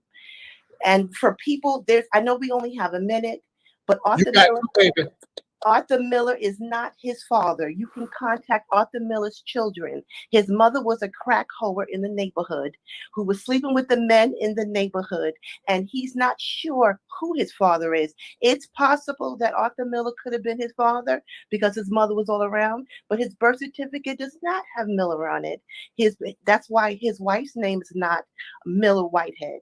He uses that name. He knows how to. There's so much that I can tell you and say, I'm a victim of a product and a victim of him. So I know he's an abuser. I know what he's capable of doing. I know the people that he's robbed and he's stolen. And see, the problem is nobody knows his history from 2013 to 2016. They can only pick up and trace him from 2016 on. But I know his history from 2013. He was scamming before he left the prison in jail from his wife when he put mechanical liens on his wife's house and stole his wife's house when he was in prison. So I can show you the documentation on that. So there's so much about him. These people that I know how he was installed, I know everything about him. And the problem about it is we don't know him as his bishop. We know him as La. So we know La. And let me tell you something. His wife that he you said La or lie? His name, they call him La in the street. Oh, okay. We call him Lamar over here. That's what he is. But you know what? Anybody who comes in encounter with him has PTSD after they leave him, because he is An abuser, sir. And let me tell you something. I have been sitting here and I'm so sick of people not saying anything, people who know the truth about him that could really, but you know what? I'm his Genesis and I'll be his Revelation, because the truth of the matter is everything that's in between Genesis and Revelation is all a facade. All of a sudden, he's a great illusioner. He knows how to create these great illusions to give people an idea and a thought, and people who are weak-minded and who do not know the truth, people who that are impressed with a status and impressed with all these things that they see. If you check his record, he was not dressing and he did not have the things he had 3 years ago. It was not until the last 3 years until the pandemic, he had 3 suits. I know. I used to be in his house. He had 3 suits, and he would interchange them with Mr. Reid. There's so much I could tell you about him. I actually sent you an email and told you that I had information, and you asked. Can you please resend it? I probably asked you for receipts, didn't I? No, you didn't. You asked me for my phone number. Oh, I remember you. So can you, baby? I really need to talk to you. I couldn't find your hundreds of people a day. So do this now. Email Erica at the MBN. One second. Okay. Okay, Erica. Erica at the MBN. That's Maribor Nancy Network. So there's gonna be 2 N's in it. Erica at the MBN Network. And his wife is, let me tell you, even though he abused her, she's the sweetest woman. She's the nicest person. And see, you can't find anything about her. But let me tell you something. She's not afraid to talk, because she's further enough, because I know, I can tell you offline, you know, something. Yeah, tell me offline, because as far as I'm concerned, she was afraid to talk. I talked to a close family member. I tell you who it really was. I'm just going to say a close family member. But they was afraid. But this is a great time for her to talk now. But the thing is, she is. But I know. Let me tell you something. You're telling the truth about the FBI. You know, I'm all over the board with it now, because there's so much that I have that I've held so long. But this man, and I'm sure when he hears it, and he knows that when somebody calls him lie, it's somebody who knows him from when he's in the street. He's still in the street. He just figured a new way, a new method of how to scam people, because he went from the music industry into the church. And then originally his wife that he's married to now, she was originally supposed to be a scam, because he was doing a history back home, because she was a good look and she allowed him and gave him credibility into the church. That's how he got into the church. And because he was exposed to so many people, I think that now people are embarrassed because they didn't catch it. We're supposed to be saved and have so much Holy Ghost, and you didn't catch this? You didn't see what he was? Like you said, when you met him, you saw him? We should be able to see. We're allowing too many people to infiltrate and come into the church, and we're not seeing. Yeah, that's true now. He has no biblical sound. If you listen to his teaching, his doctrine, he's so off. We done heard that. Off. You know, be calling scriptures that don't even exist. Listen, I'm thinking about telling somebody to preach Proverbs 105. That's a powerful scripture. He has no anointing. That Scooby-Doo Hakuna Matata language that he spoke is crazy. Hakuna Matata, at least we know what it means. It means no worries. What were you saying, sir? What were you saying? He has no respect for women. He has no and let me tell you something. There's no way in the world that he has not got up in his wife's face now or threatened and made her feel some kind of way of intimidation, because that is who he is. You know, he has 3 kids. He has a son and 2 daughters. And I want to know, how would he feel if somebody did this, what he's doing, how he's scammed and how he's robbed, how he's stolen from the churches, how he's stolen from women, how he's stolen from men. How in the world do people so afraid? You know what it is? We're supposed to have authority and power in the land. Then you know what? Then we need to start do a show and tell on who we are, and stand up against the enemy and be able to cast him down. Because guess what? He goes live because he's got this platform to do it. And the problem about it is he's doing it because there are people who he feels that he's above and beneath, and no one's going to believe him. I can discredit them. I can do this and that. And people listen to him because he's the loudest voice in the room. But you know what? His loud voice is getting ready to be silenced. Whoa. Now, this is what I'm going to do. If she gives me receipts, and I just feel like she is, I'm going to drop them in Patreon. So if you're not in Patreon, and I probably will bring her in Patreon along with the first wife if she agrees to do an interview, and we just gonna talk. Can't nobody bother us in Patreon, and we just gonna talk. It is very clear, man. Now I don't know if what all she is saying is the truth. However, I do know some of what she's saying is the truth because I have proof. Now, this is a If you whole. go check your inbox, I sent you a copy of the email showing that with him from the woman who he beat and choked down because she wouldn't have sex. I sent it to you. Okay, please just send it to me, baby. I sent it. You can check your email box. It's already there. You sent it when? I sent it earlier. Oh, today? Yes, sir. Okay. Which email? LarryLive@gmail? Yes. Nancy, check that email. Because if you send it today, it ain't gonna be that hard to get it. I'm gonna look too. Okay. You see, I'm scrolling and scrolling and scrolling. I get so much stuff. Okay, well, email. Okay, girl. So that's the gist of it. And if y'all want Larry's Patreon link, I'm gonna have it listed in the description box below. But if you go over to his YouTube channel after we're done here, okay, he also has the Patreon links in his description box as well. Okay. But I will. Matter of fact, I have it right here. Let me go ahead. It's probably in the description box right now. There it is. www.patreon.com/LarryReidLive is his Patreon. Okay, I'm gonna drop the link so the moderators can rotate it. If you guys want to just copy and paste it and store it, you guys can sign up for it when you're done here, of course. But child, this woman who goes by I think it was Abigail initially, but then she's quickly put on her alias. Lamar's Genesis girl, and she, hold on, where my allegedly girl? She alleges, baby, okay, that it's been a lot of things going on, honey, that allegedly somebody was trying to hook up with somebody, and when they wouldn't comply, the person got choked out. Then this woman alleges that Mr. Man's mama, she said crack hoe, was a crack hoe running the goddamn streets of New York and things, and that Mr. Man don't know who the hell his daddy is. His daddy may be the man that he thinks is his daddy, or may not be the man who he thinks is his daddy, honey. Okay? Said that, the man allegedly tried to take his first wife's house, girl.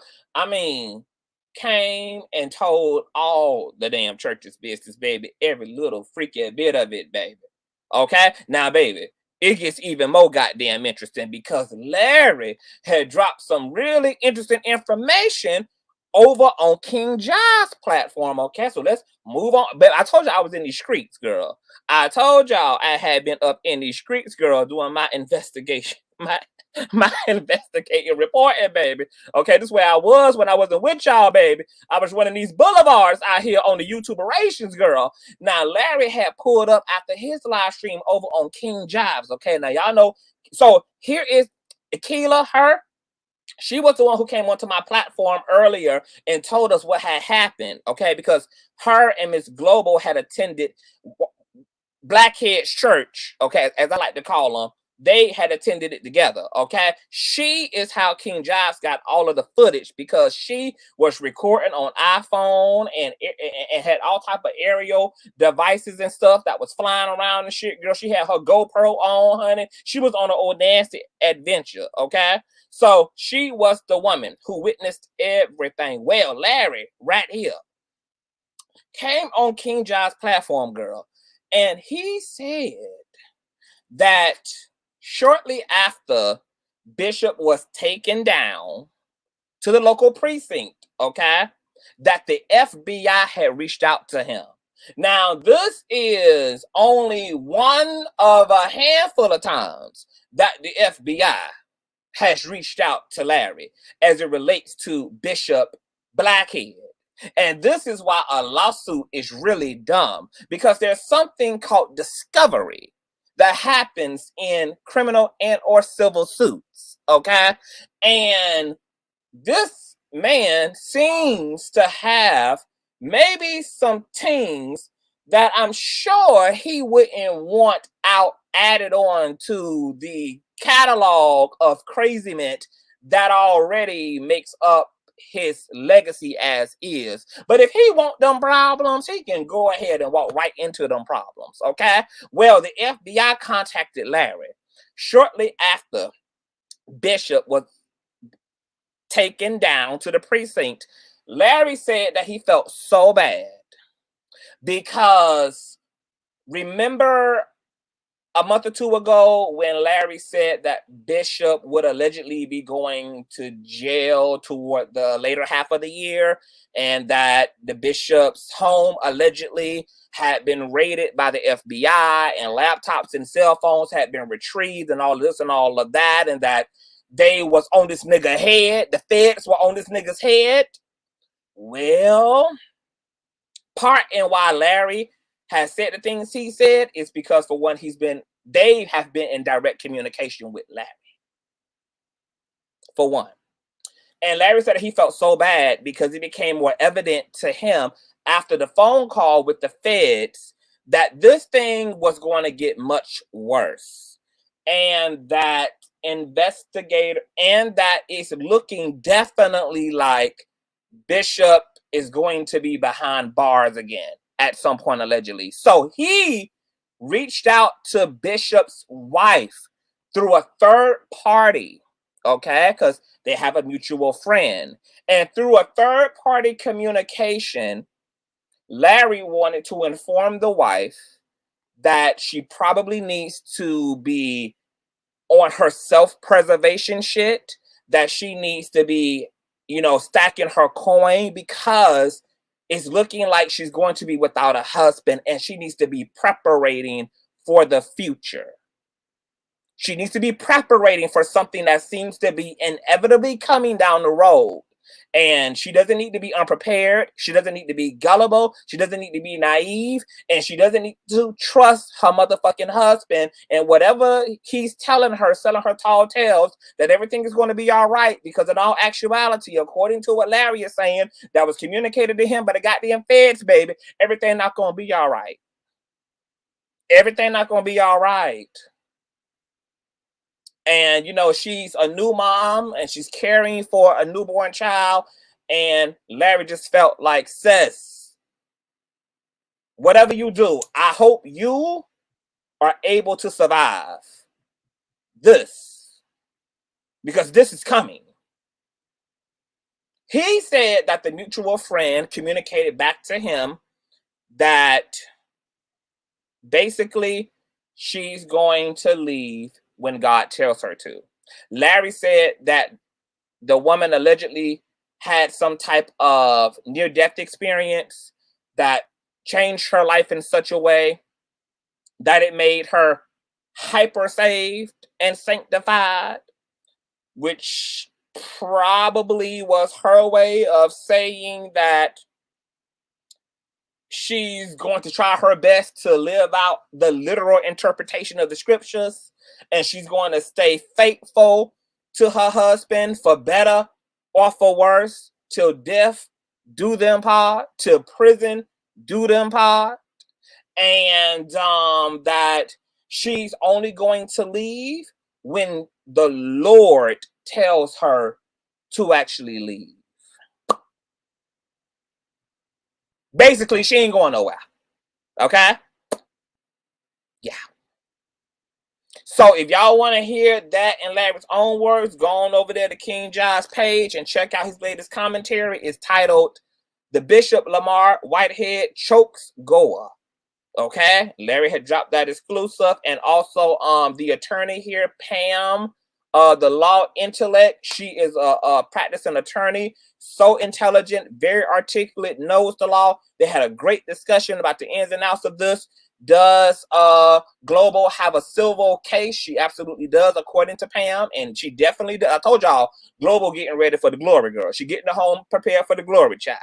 Okay, and obviously there's room here clearly for a criminal case. Okay, and once again, this is Keela from the Gift or a Curse podcast, who came up on the platform and gave us firsthand exclusive about what happened earlier today. Okay, so let's go ahead and get back to Bishop Lamar. Then I'm going to drop the link for you all. Okay, now this was his final live that he did tonight. Apparently, girl, I'll let you hear it for yourself, girl. Okay, I'll let you hear it for your damn self, girl. Okay. Okay. Thumbs up in the building. Shout out to the 1K in the chat, girl. Shout out to all of you all in the building with me. Okay, what we're about to run is Bishop's final live tonight, girl, where he says some interesting things, girl. Okay, now this is a 30-minute live, so you know this also falls under fair use. Okay, let me pull up my fair use banner. Make sure you're thumbing up, and if you're new here, please subscribe, girl, because we get into the thick of it. We do it all here: celebrity gossip, church sector news, spirituality, sociology.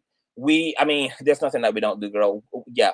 We're just a multifaceted platform. So subscribe, and share. Copyright disclaimer under Section 107 of the Copyright Act of 1976. Allowance is made for fair use for purposes such as criticism, comment, news reporting, scholarship, and research. Fair use is a use permitted by copyright statute that might otherwise be infringing. Non-profit, educational, or personal use tips the balance in favor of fair use. Let's run this beautiful bean footage. If you guys can hear the audio just fine, give me a 1. I'm not going to be up here long. Just want to touch base with everyone really quickly.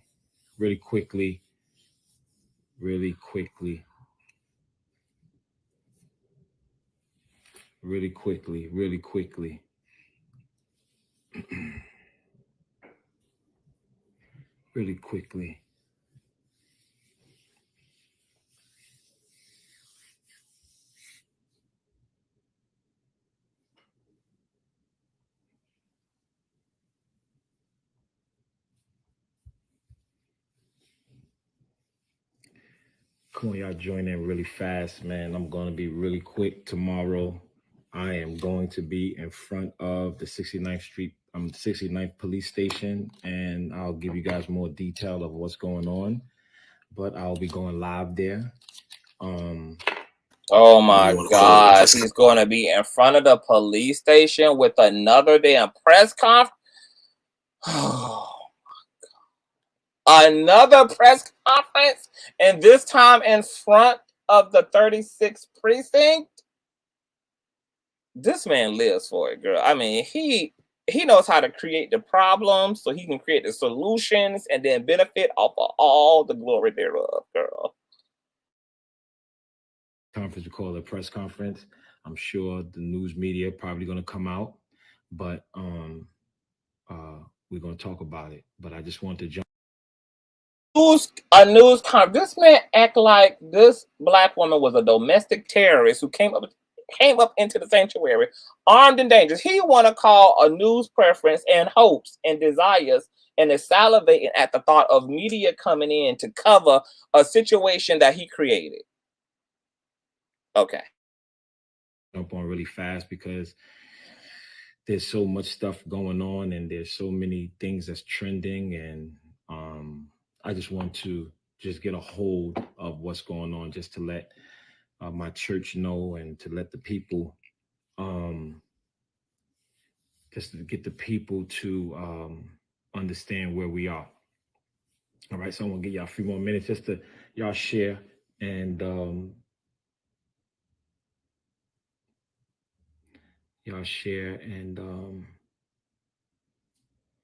let everybody know that I'm on.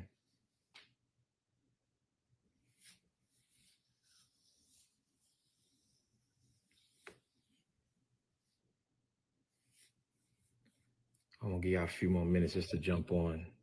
All right. Share this. I'm gonna be in and out. Going to be be in and out.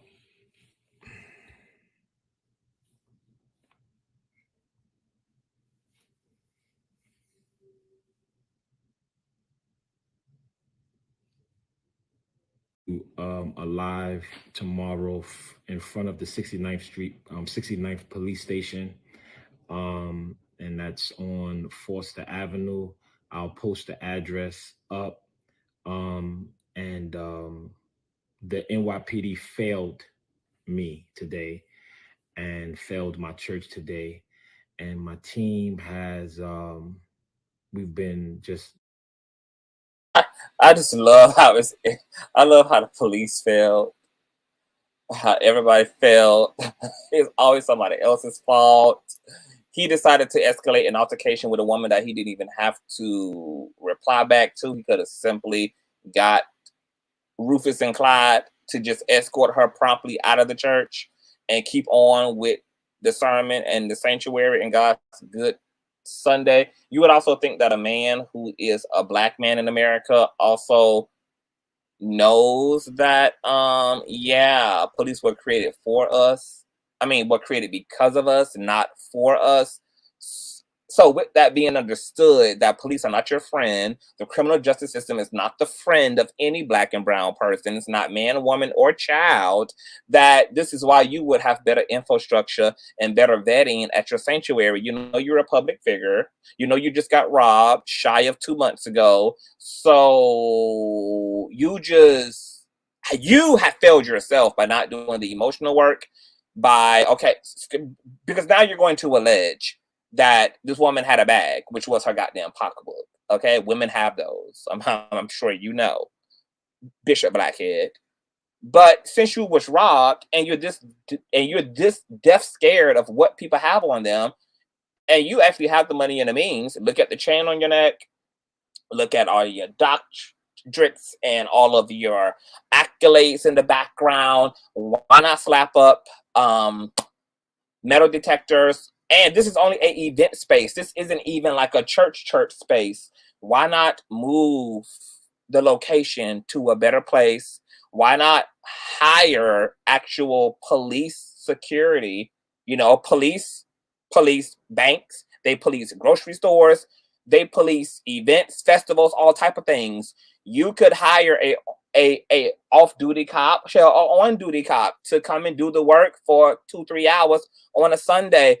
For some, it's not making sense to me. You're a black man, yet you expect the criminal justice system and the police to not fail you. But according to you, you were wrongfully prosecuted to begin with. If you let Mr. Blackhead tell it, he's not even guilty of the crimes that he was actually indicted over. You know? So, like, the math is not mathing to me. You should be the last one, or you should be the first one to know that the so-called system is going to fail you, girl. What the fuck? You're still claiming to be innocent after all the time you spent in prison.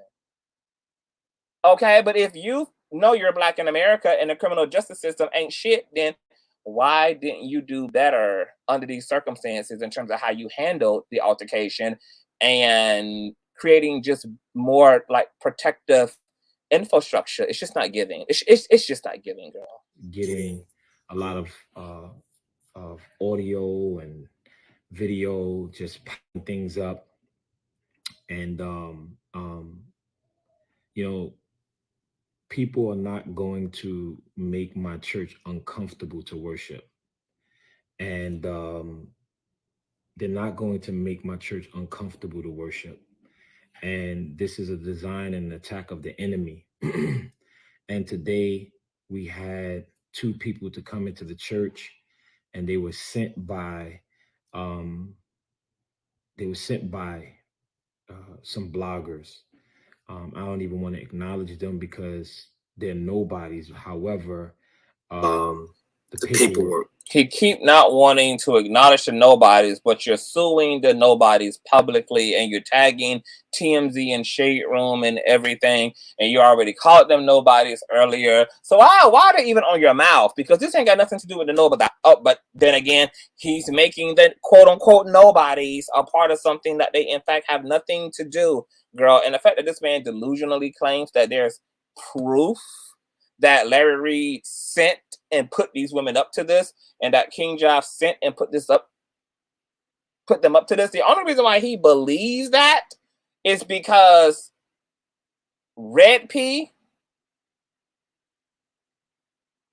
is a moderator for Jives. I think Jives and Miss Global are friends and acquaintances as well. So he's just doing like simple, he's being a simpleton doing simple math, but coming up with like wrong answers. This is not a case of guilty association, and you don't have proof, Mr. Blackhead. Will do what needs to be done.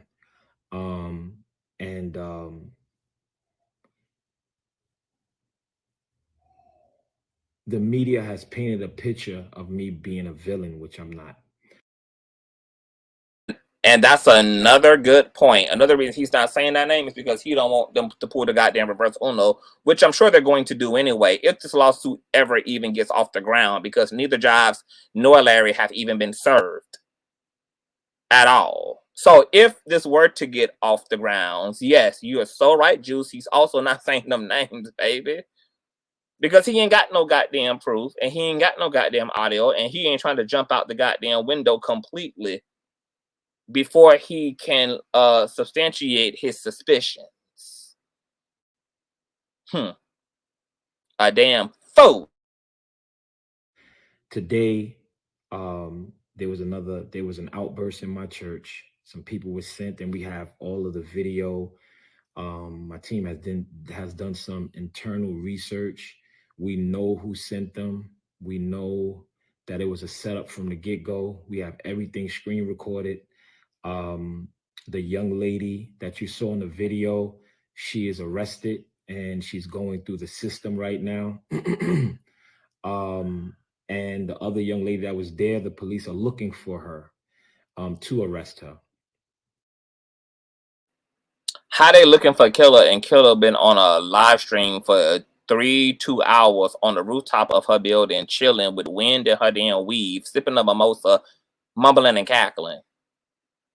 How they looking for her, and she was outside loud, live, and in color when she pulled up on my stream immediately after this incident happened. How they out looking for her? Cause bitch, here Killer go. Bitch, here she go.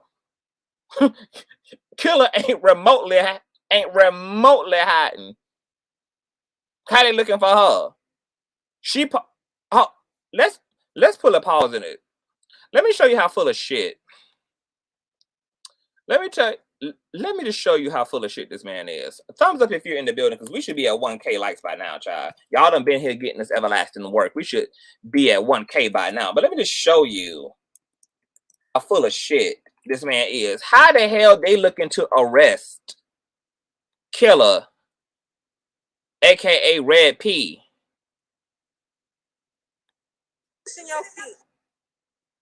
How they looking to arrest her? And this footage is also covered by fair use as well. When Killer was on the scene the entire time that Miss Global was doing her interviews with the police on the scene. She right there with the police. If you go to her channel titled A Gift and a Curse Podcast, she's there the entire time. She ain't nowhere hiding. She ain't got in the Uber and got flued out. She was there the entire time. If anybody wanted to talk to her, if anybody wanted her information, if anybody wanted to hear from her, if anybody wanted to interview from her, she was right there, pooching through up and down the sidewalk, carrying on, reporting live, letting us know what was going on the entire time. How they looking for her? And guess what? She was also there talking hella shit. That's how much Killer was with the shits. So how they looking for her? She made herself very available for due processing.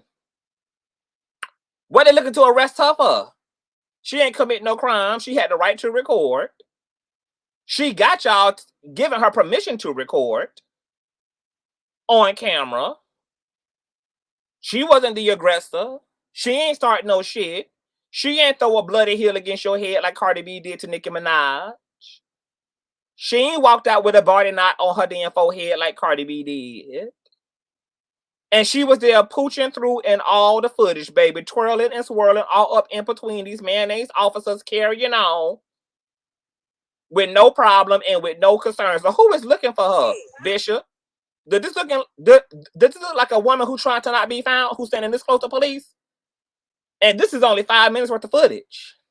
Does this look like a woman who running from police, who trying to evade being investigated, who trying to evade? Just gonna walk? You just gonna do that? You supposed to be on the run, Killer? You just gonna run? You just gonna walk up to these police officers like this, girl? And they looking to arrest you? And they ain't even looking at you? Let's hear. They've been seeing her. She does. She actually wants me in there, but I don't feel like running in the truck. I know, but she wants me in there, and I don't want to go in there. So I came over here. She don't want to go in the ambulance, so she came over there with the police, Bishop. So who looking to arrest her? And this after they done sat there and done interviewed Miss Global to damn death that she's finally getting medical treatment. Who looking for her? And if you go over to A Gift and a Curse podcast, baby, and all her footage, she is walking around like a free damn woman. So I'm just trying to make it make sense. But let's get back to Miss Blackhead, honey.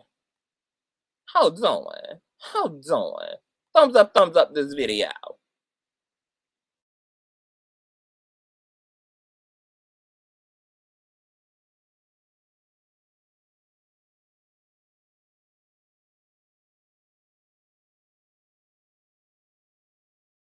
Wait a minute. I thought Miss Sharon Howard said that Bishop wasn't arrested. I thought, girl.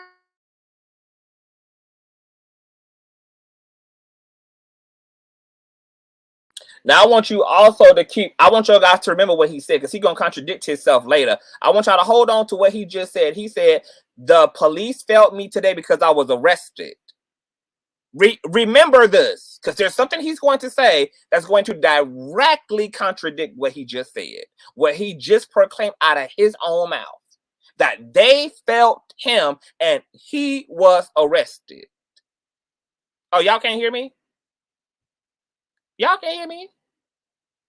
Why people saying no sound?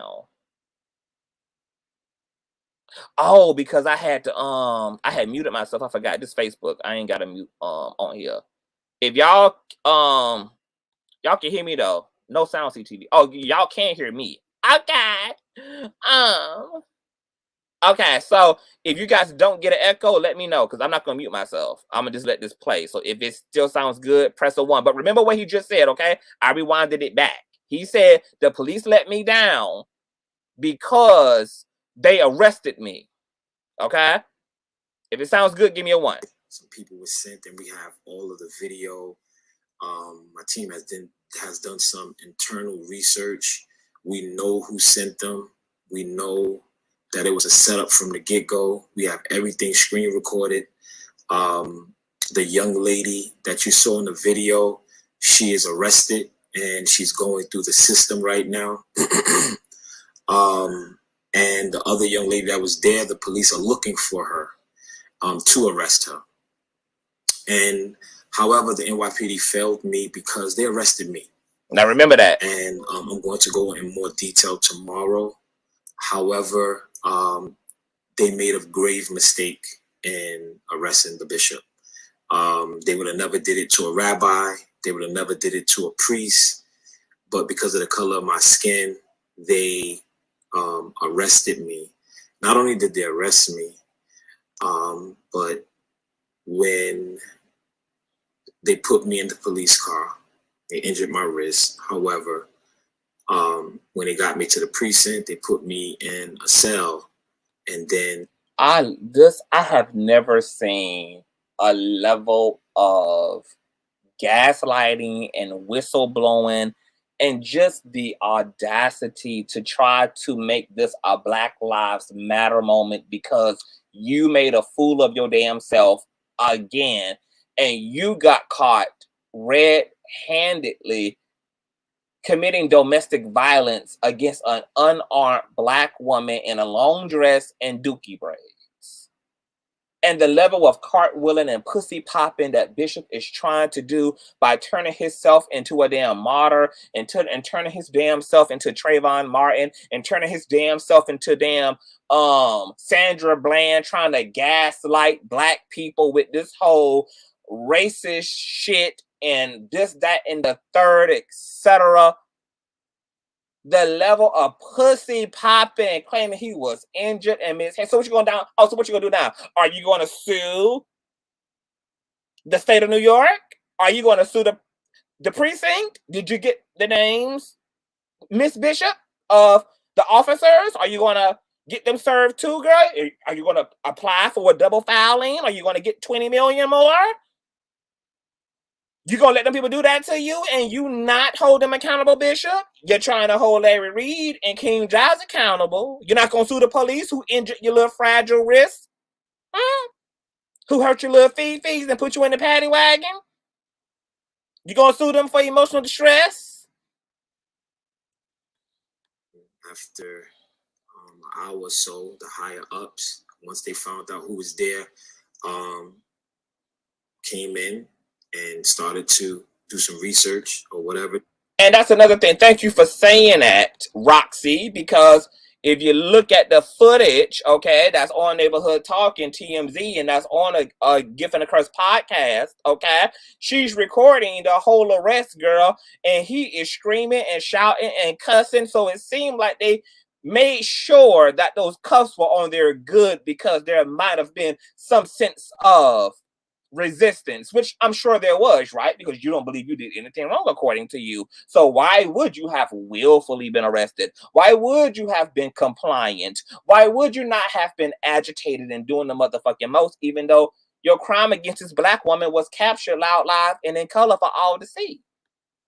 What they did, and all of the charges was dropped on me. But you don't get to arrest me for no reason. I'm going to protect my family. No one is going to come at my family, and no one is going to. They already did. You're talking this past tense. They did already. Nobody was coming for your family. This woman was coming to the front to praise Jesus in front of you and to gag your life. And you attacked her like the devil would. Hurt my family ever again. You know.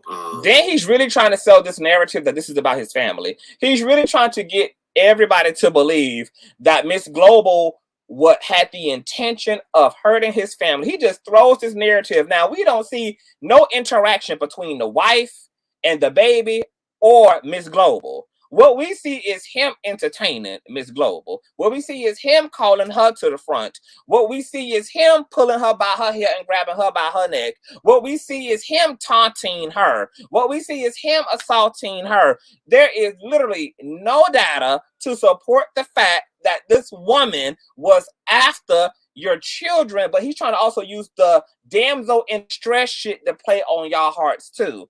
Oh, my newborn baby was in danger. Oh my God, my wife was in danger. And I'm never going to let anybody do anything to my people. You had more heat for a single Black woman who was not in the custody of a man who cared and loved her, who was unarmed, than you did for 3 motherfucking thugs who came in there with the smoke.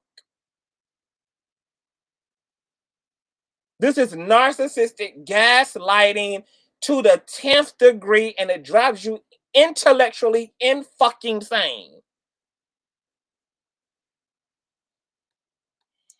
You know, and that's it. And that's it. You know, nobody's going to come at my family again. All right. And that's just what it is. we need to understand that I have to protect my family. I have to protect my church. And at the end of the day, my family is all I have.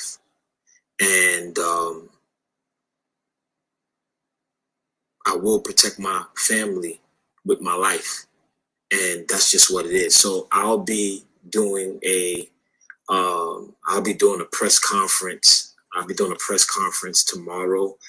And even if it's only me with my live, I'm going to be in front of the 69th Street Precinct. I'm going to be in front of the 69th Street Precinct. And I will be going live from there because that is the place where they illegally detained me. And it's not going to go down like that. The 77th Precinct killed my father in 1978. Oh my God, he did the same shit. He's all narcissists like is it? It's like literally narcissists are like a jail cell. If you've seen one, you've seen them all. He did the same shit. Remember when he came online after the robbery and went into this whole thing about how he didn't have a dad growing up and his dad was killed by police, and it was the same stuff. It's the same stuff. People are fucking crazy. People are fucking crazy. Him. They beat him. They strangled him to death, and they took his life. And that's what they did. And I'm asking everybody that do care for me, come meet me there. Come meet me there. And did he really use his daddy being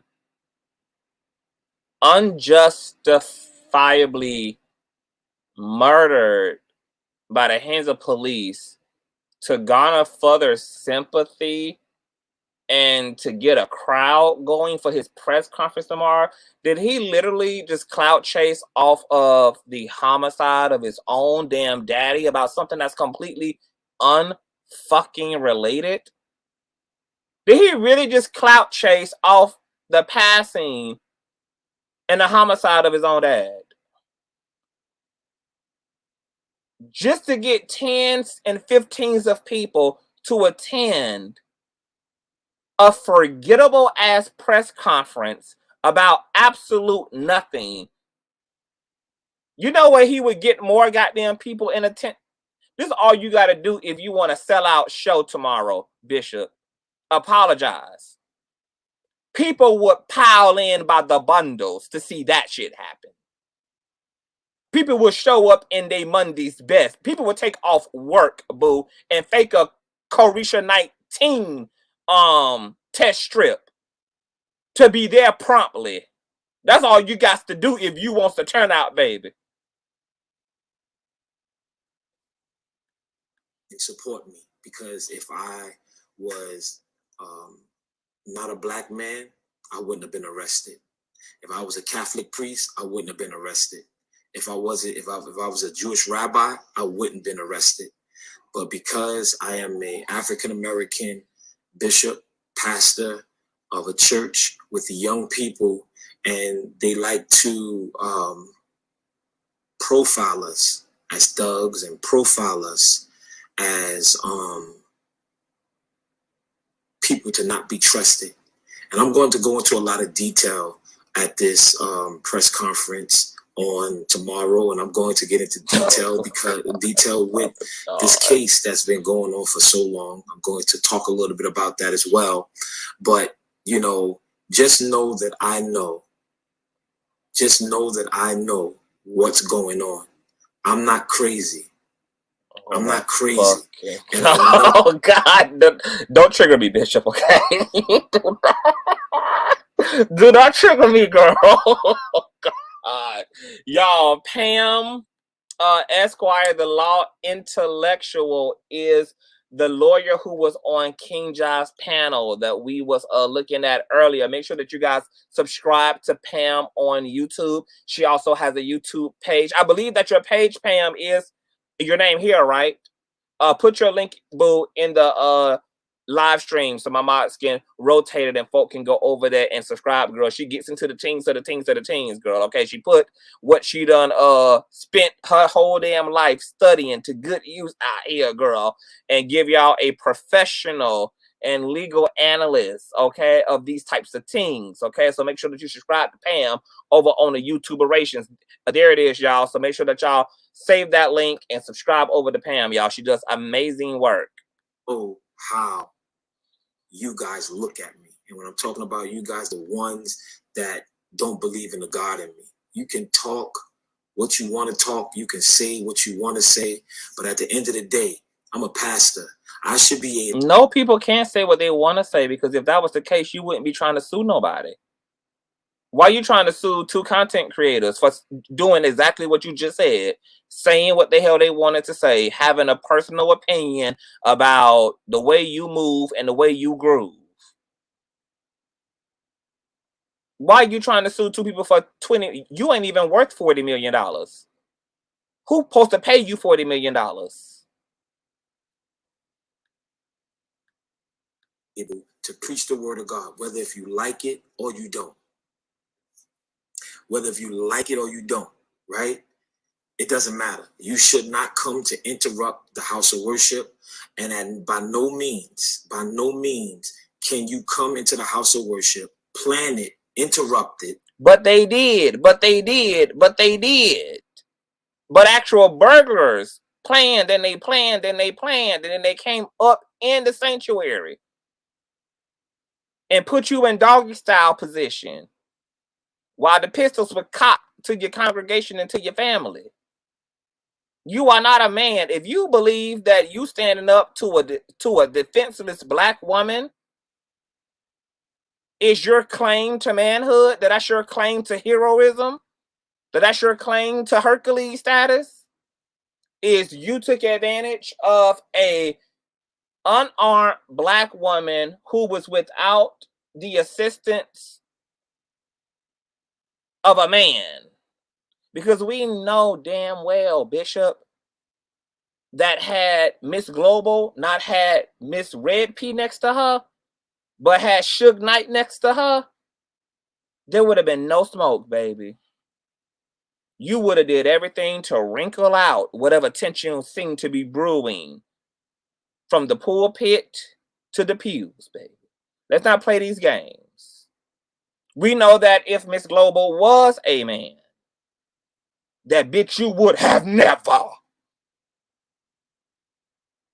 We got to see what your masculinity looked like when it was stacked up against 3 and 4 other masculinities in the room.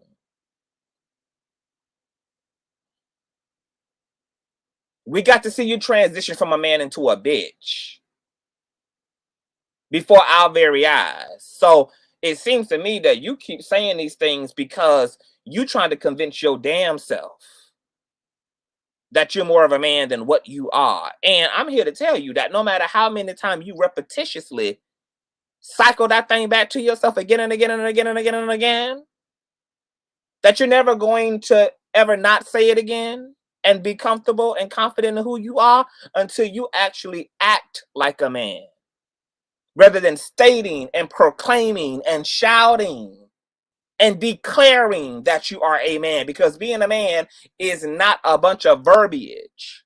Being a man would have been willing to stand your ass up on all 2 fours and tell them to take you, because they don't get to put a gun in front of your wife's face. What a man would have did is jumped in front of that bullet. A man is willing not to live to tell about it. That's what a man does. You wanted to live to see and to floss another day. You ain't drove that Rolls Royce enough. It was more mileage to accumulate on the Rolls Royce.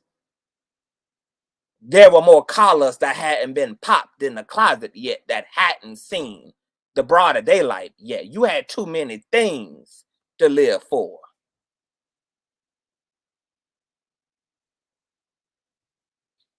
Bitch, you could never. And just get away. And just get away. I'm going to get into detail about the police officers that was outside that were sleeping. And I have video of a lot of different things. The NYPD failed me and failed my church. And then after that, you locked me up and you put me in prison and then let me out and say, oops, we made a mistake. No, you don't get to say, oops, you made a mistake.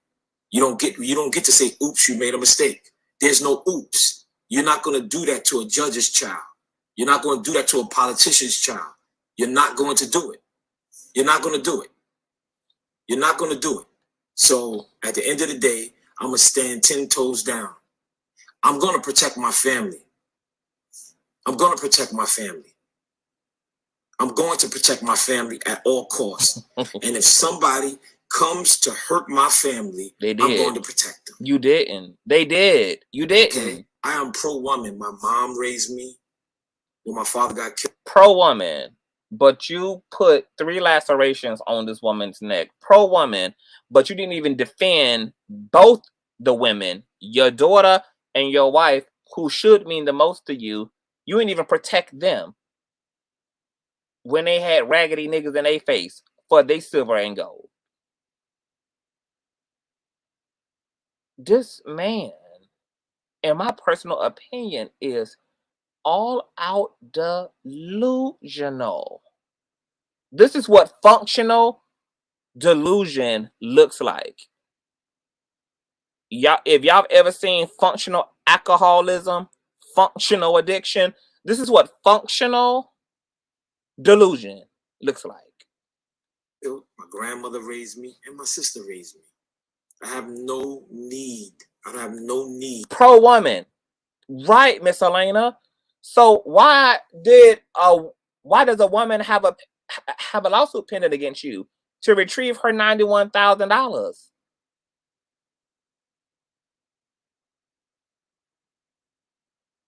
What happened? Why is there all these allegations about you getting your Ike and Tina on in previous relationships?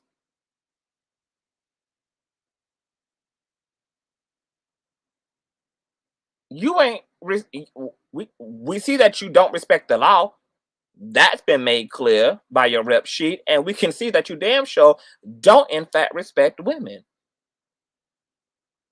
Because if you love this woman, even though she was getting on your last nerve, you would have loved her enough to give her a dignified exit, rather than putting your fucking hands on her and then trying to play in our face under the guise that she was trying to attack your wife and your daughter from across the room, who she had no confrontation and no contention with to start.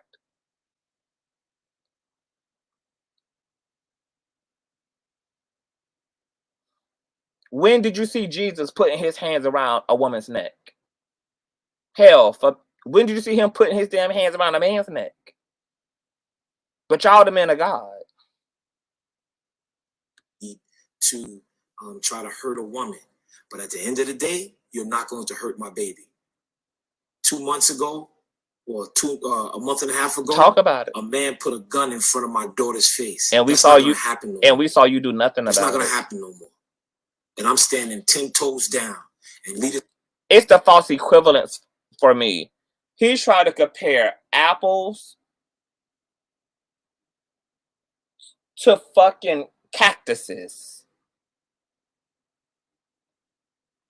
Nope, not even in the same family. Not even in the same species. This motherfucker trying to compare apples to meatloaf. This nigga is trying to make equivalent 3 niggas running up armed and dangerous to an unarmed black woman that he called to the front of the sanctuary.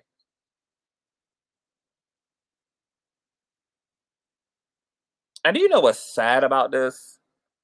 You actually have people who fall for this type of shit.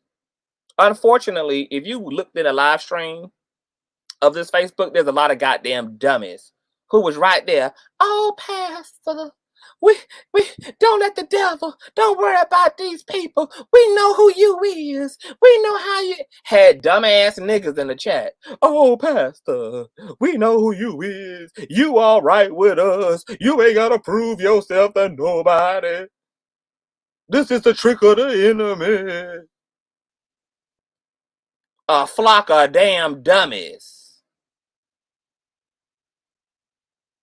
A bunch of damn girl. Let me play. Is it tomorrow? We're not going to give up. I'm not going to throw the towel in. That's what the haters want. They want me to say, okay, cool. I'm not pastoring no more. I'm gonna end the church, and then we're just gonna leave it. No. And I'm telling you, if it was a man that did it, this whole thing would have went different. It would have went really different. No, it didn't. We saw it didn't go different. We saw it. You ain't running into. You did less when it was men. You did less when it was niggas. Into the Nation of Islam. You ain't do nothing when it was 3 men. Hell, one. It was 3 of them. To the Catholic churches, and you're not running into the Jewish temple churches, but yet we as black people, you want to come in here and you want to just hurt your own kind. You just want to hurt your own. Says an ex-con. Girl, how much longer we got on this? Oh God, 11 more damn minutes. 11 minutes plus, girl. What, girl? Kind. You want to hurt your own kind. And everybody say, oh, you need to chill. You need to, you know what? Let me do me. You don't know what I'm going through, and you don't know what I have to go through. So at the end of the day, I'll be there in front of the 69th Street precinct. I'll be right in front of the 69th Street. Let me give y'all the address to where I will be at. And we're coming in peace. That's what we're doing. We're coming in peace. And I'm coming to go live. I'm coming to go live in front of where they illegally put me in prison. Okay, illegally. Okay, because I called them, and the ones that was outside that was supposed to protect me was the ones that locked me up, and that's not going to happen ever again. It's not going to happen ever again. So people can take this as a laughing stock. And people can laugh at this, and woe unto you, woe unto you, woe unto. And he just allegedly lied there because Red Pete, well, we saw the footage of Miss Global getting thrown out immediately.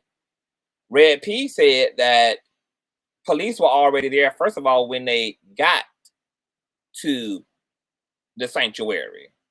She said, matter of fact, when her very first video, she said she was on the sidewalk and she was just talking to us, and she said that she noticed that there was a police presence there, and she thought they were there to protect the church after what had happened 2 months ago. The police told her that they were just there to be there, but they weren't there for Bishop Blackhead. So that's why when Miss Global was thrown out, they were able to just immediately go from the staircase to the sidewalk to getting the police involved. So who did he call? There was no need to call them. They were already on scene.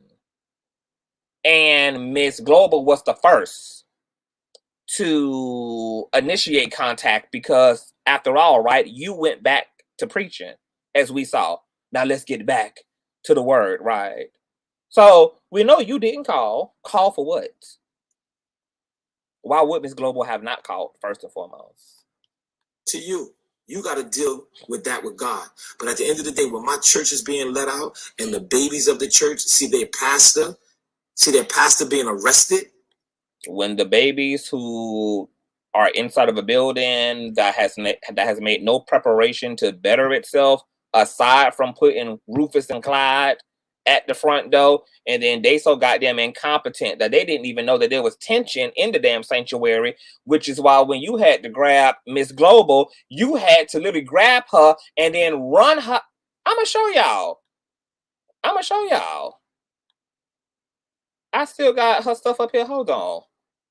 Let's play another old nasty piece of clip, girl. Hold on, because I'm gonna show y'all how incompetent Rufus and Clyde was at the door. Because he ain't made no goddamn provisions whatsoever to improve the church. Ain't no metal detectors, ain't no off-duty, on-duty officer to protect the sanctuary, no nothing. Now, Rufus, now, watch the beginning of this. Let me see if I can blow this up. Hold on.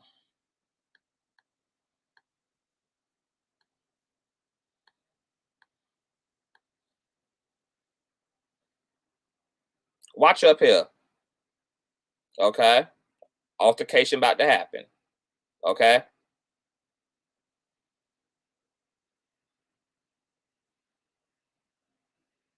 Now, here she go. Here's the victim. Now, he called up to the front. She praising God. Everybody clapping. So that's another thing, too. Matt, I ain't even clocked this girl. He's trying to spin the narrative that this woman was being aggressive. But he's the only one who's taking this approach. Everybody else is celebrating. Nobody else but is having this reaction that this woman is dangerous, this woman is problematic, this woman is violent. He asked them all to stand. They all stand up. They call her to the front. They're standing up clapping. He literally inserts the narrative. He inserts the narrative in the aftermath. But look at what he has to do. You see? Here, he grabbed her by her neck. See, in the footage on Neighborhood Talk and the Shade Room, we don't see what happens out of frame. But thank God to a Gift and a Curse podcast, the Red P, aka Killer, who was there, we got to see everything else.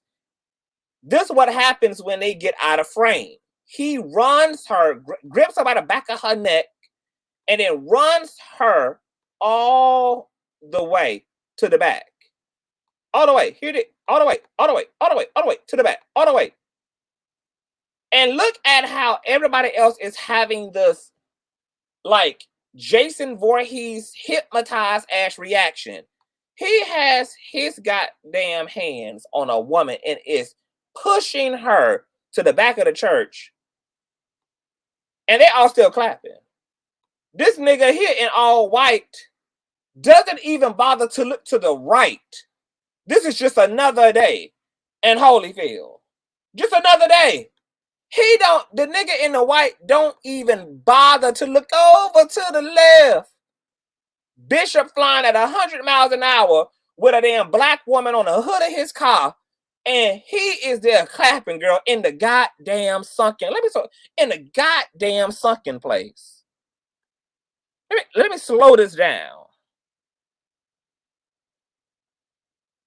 Hold on. Look at this shit. Look at the reactions of the people.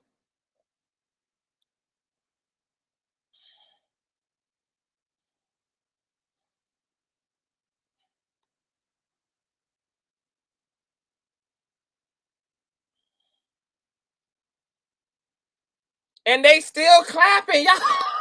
They still clapping. They are still clapping.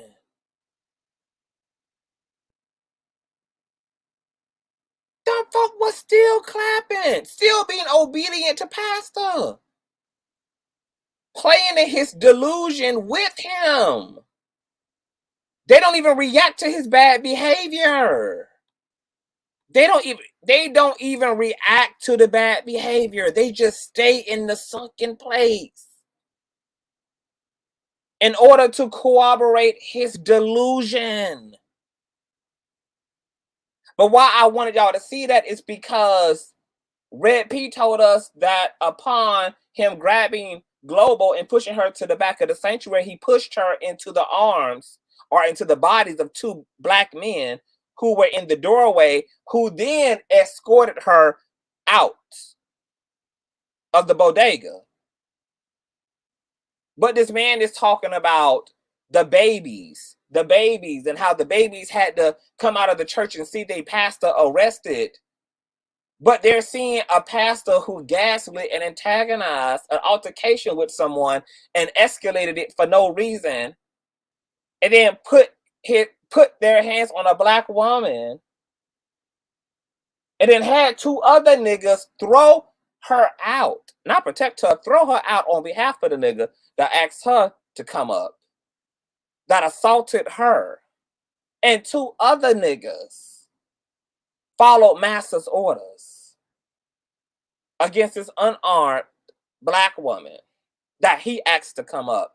And if he cared about the babies and the saints, this all I wanted to say is, once again, what person whose first priority is safety is to argue and fight with somebody they don't know while just surviving an entire robbery 2 months prior, doesn't know who these people are, what they have in their purse, what they have on their persons, and yet runs the risk of picking a fight with them during service while live streaming.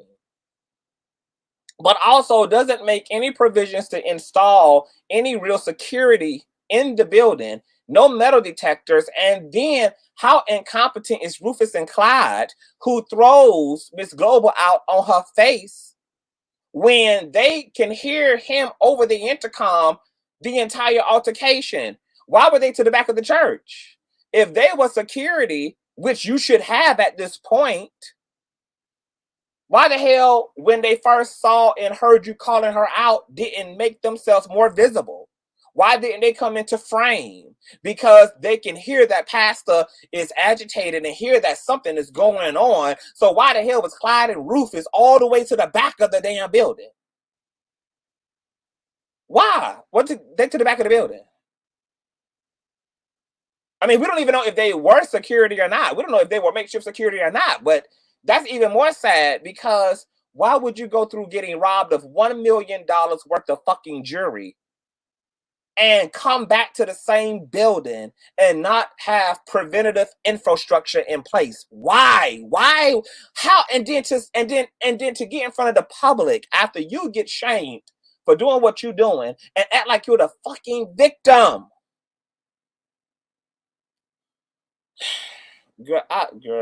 I'm not doing this to my brain. Because when you try to understand foolishness, girl, it'll just turn your brain into goddamn mush. Nah, we're not doing that. We're not doing that at all. And we're not going to do this ever again. Okay? So I want to give y'all the address. I'm going to give y'all the address, and y'all meet me there. We come in peace. I just want y'all to support. Whoever supports.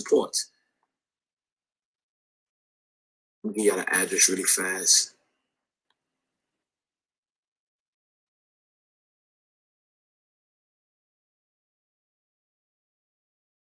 The address is 9720 Forster Avenue, Brooklyn, New York, 11236. That's 9720 Forster Avenue, Brooklyn, New York, 11236. I will be there at 12 noon. I'm not disturbing the police. I'm not sitting here promoting violence. I'm just going live right there, right, to show them that I'm not afraid to be a black man. I'm not afraid to be a black man. I'm not afraid to be a black man, and I'm not afraid to be a black man and a preacher. Let me tell you something. Y'all believe whatever narrative you believe. That's on you. You want to call me fake this, fake that, fake this. Y'all say what you want to say. You have nothing to prove it. My church know that I'm real. And at the end of the day, I understand why you're bamboozled. I understand that the media portrayed me as a villain instead of a victim. So I get it. Y'all call me. Everybody's fault. The media. The media felt me. Police felt me. Larry felt me. Does this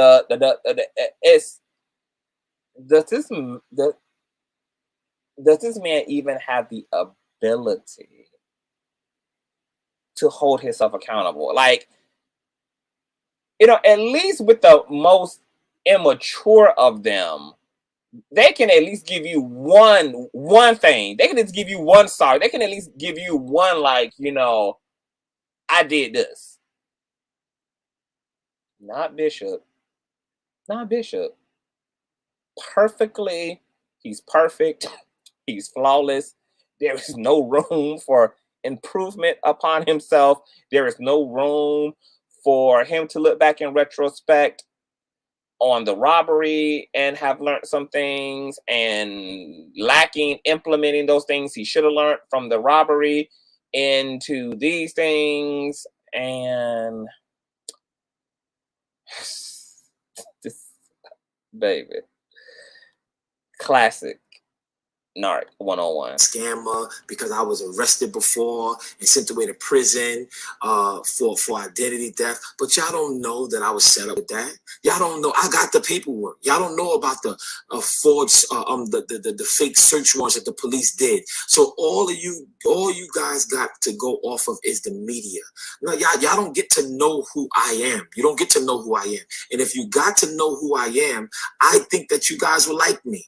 But at the end of the That's so crazy that he keeps whistleblowing that what he got locked up for again and again and again has been misrepresented and misunderstood, and then he actually thinks the burden is on us to understand whatever it is he wants us to understand. But rather than him taking time to hold a press conference to actually effectively explain why he believes his sentencing was unjust and why he was wrongly prosecuted, why he was wrongfully indicted, instead of him taking time to do press conference and live streams and explain and articulate those things away, he doesn't. And then only gives a general roundabout, like, I'm innocent in the eyes of the law. Y'all don't know how bad they did me, but you won't really elaborate. And then you try to replace what you know you can't prove because you were rightfully indicted. You were rightfully prosecuted. You were rightfully penalized for crimes you rightfully committed according to the facts. And the only reason you want people to get to know you in lieu of all of those things is so that you have an opportunity to put their ass in the goddamn sunken place psychologically and play all these goddamn manipulative, narcissistic ass sunken place games with them so that they can deny what they see right in front of them. You want people to be able to deny what they see and read and comprehend for themselves. But even more extreme, you want people to deny what the fuck they see.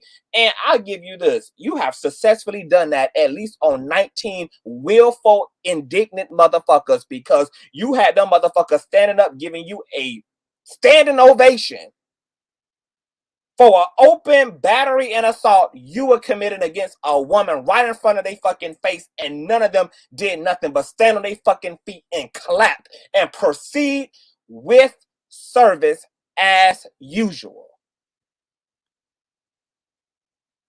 So I get why you full of yourself, because you have successfully been able to induct at least 19 people so far into the sunken place.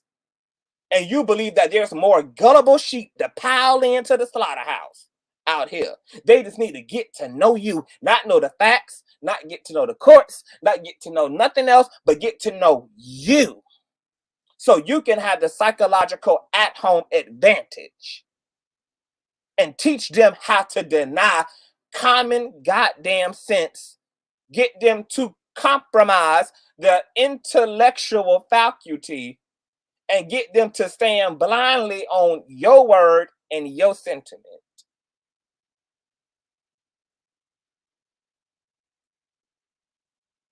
This is master classing narcissism at work. Day, that's on y'all. Listen, I'm standing 10 toes down. People say, oh, you need to get off. You need to mind your business. All right. If you love me, mind your business. If you love me, just support me. That's it. That's it. If you love me, just support me, because at the end of the day, I'm not taking your opinion. Watch, I'm not taking your opinion, nor am I taking your advice. I'm doing what I have to do. Period. It's so easy for people to be in the bleachers and tell you how to play on the field. Okay? It's so easy. It's so easy for you being a bleach as well, and you drinking all the soda and you eating your popcorn. Oh, you should have ran that way. Oh, you should have did this. Oh, you should have cut back. Oh, you should. How do you know I wasn't injured from the last offense? How do you know? How do you know? How do you know? You don't know. So at the end of the day, right, if you, the ones that truly say they believe in God, pray for me. Pray God my strength. But at the end of the day, I I'm never giving up. So one of the young ladies that interrupted the church is in jail right now, and she's going through the system. And the other one, they're going to be looking for her, or they're looking for her already. So he's claiming that the woman that he assaulted is currently still undergoing due process and is still in the custody of the police.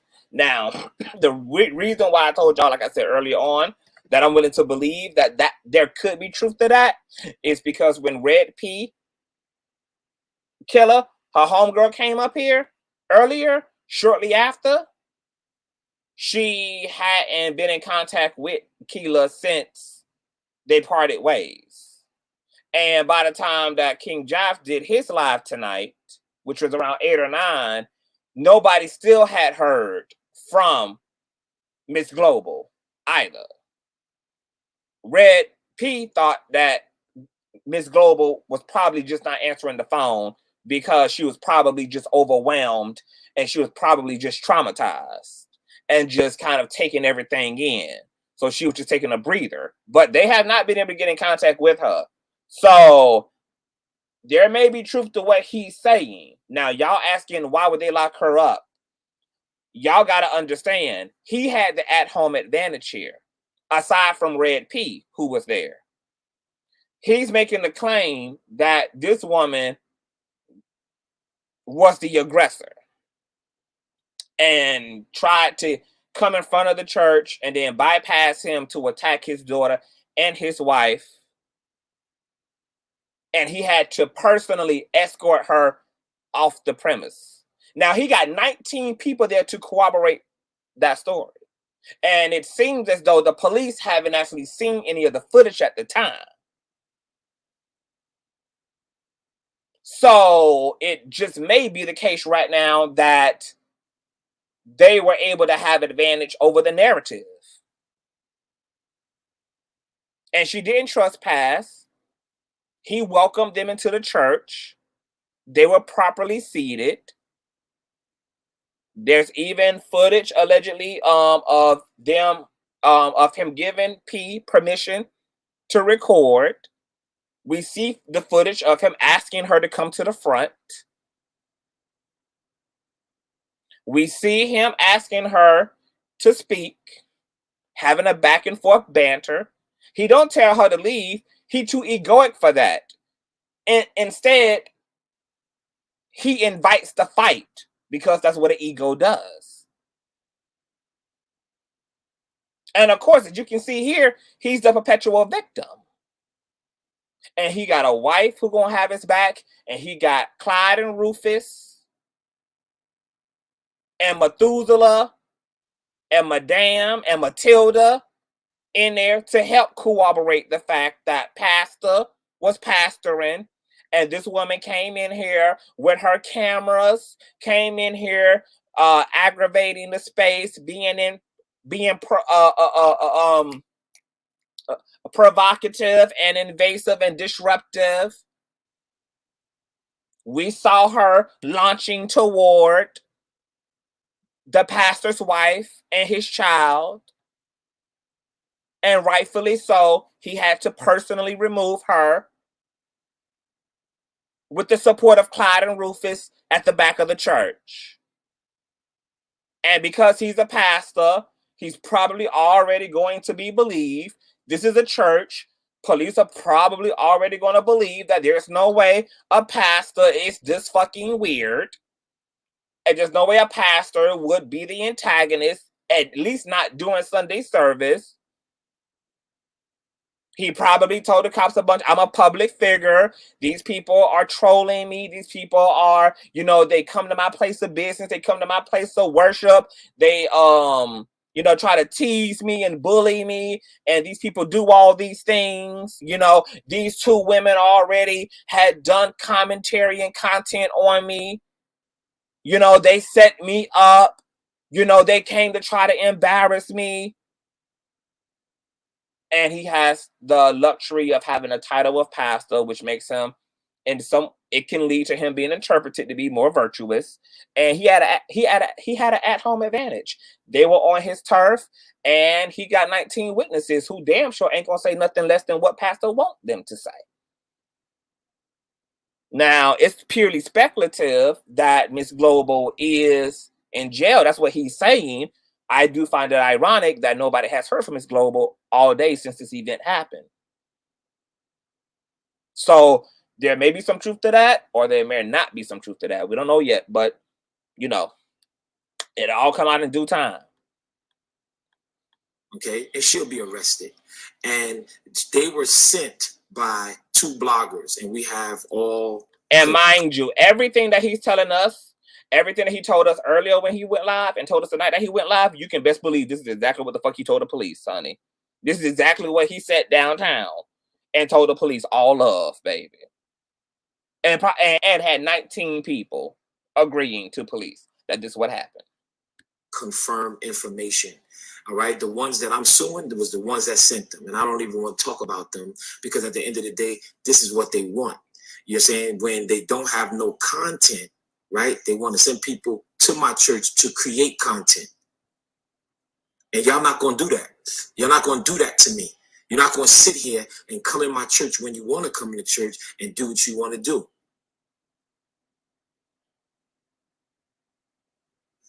Amen. All right, let me just. All right, y'all. So listen, y'all meet me. Oh, come on, y'all. I'm putting in our work tonight, baby. We done been here almost 3 hours, and I've been putting in our work. We got 761 likes. We can get these likes to 1K before the stream end. I need about 230 more likes. So if you are in the building, you enjoying the commentary, you got something to do, you focus, you intrigued, you stimulated, you angry, you upset, you're grateful, but you're present here, and this is what's keeping your attention, please run these thumbs up and give me your nasty piece of thumbs up. I would greatly appreciate it. If you can, I know it's a work day. But if you can't, just join me on live, and I'm going to go in detail. I have video. I have a whole lot of things that I'm going to be presenting tomorrow. I have video of this setup, how these young ladies set everything up, where it came from. Y'all can sit here and say, oh, this person didn't have nothing to do with that person. I have evidence. Okay. And that's just what it is. I'm going to protect my family at all costs. And I don't understand why people keep coming into the church. If you have some art with me, meet me outside. Stop coming into the house of the Lord. Stop coming into the house of the Lord. Period. Point blank. And that's it. Enough is enough. Enough is enough. Period. Point blank. So a lot of you guys, somebody say, you're a liar, you this. All right, so why are you on my page? Why? I don't know, but I really don't care. And at the end of the day, God will provide. And like I preached today, favor ain't fair. Favor ain't fair. And that's just what it is. So God bless you guys. I will be having, we'll be in front of the 69th Street Precinct, going live to show you guys where they took me illegally, to show you guys what it looks like to be a black man. You know, y'all don't have to like me, right? But y'all want to sit here and talk about stop the violence and when can we all get along and why can't we come together and this, that, and the third. This is why we can't come together, because we beat on each other. We beat on each other, says the man that just put 3 whips on the side of a woman's neck in front of 19 people and 74 live streamers. In front of his own wife, he put his hands unjustly on a black woman. In front of children in the sanctuary. Says the man, girl, we beat on each other, right? Literally. We beat on each other. Literally. We beat on each other. Literally. And at the end of the day, right, y'all, everybody want to talk about some things that you don't have the strength to do. But it's all right. We got the strength to stand up on our feet when a nigga pull up on our loved ones with a Uzi. So I love you guys, the love of Jesus Christ, and the ones that don't support me, it's all right and it's fine. Why don't y'all block me? Don't even go on my page, right? Like you're wasting your time and your comments. You know what I mean? Because I really don't care about it. I know who I am and I know who God made me. And at the end of the day, right, you're not going to turn me to a villain when I know that I've been victimized. And I'm praying and I can't wait for them to catch these 3 young men so you will see that I had nothing to do with it. Because that's why everybody mad, because everybody believed that I had something to do with it. But it's all right. It's all right. Y'all believe what you want to believe. At the end of the day, I already understand. It's not all right. You trying to sue 2 people for believing what the hell they want to believe. Why is you mad at people for believing what the hell they want to believe? It was their opinion. It don't make it fact that you did or didn't set anything up. It was their opinion. You got the same 19 people that you had from the jump. You ain't lose nothing as a result of folk opinion. I mean, if anything, hell, we the ones who lost brain cells. We should be suing your ass. And when you're a black man, you are behind the 8 ball. I get it. I get it. Exactly why you should have expected to have been failed by the legal system, and why your ass should have better infrastructure so that you increase the odds of safety and not being trolled or robbed. Because once again, ain't no provisions been made, no real security in the church. Because see, if real security would have been there, none of this would have happened. Global would not have played in Whitehead's face, and Whitehead would not have played in Global's face.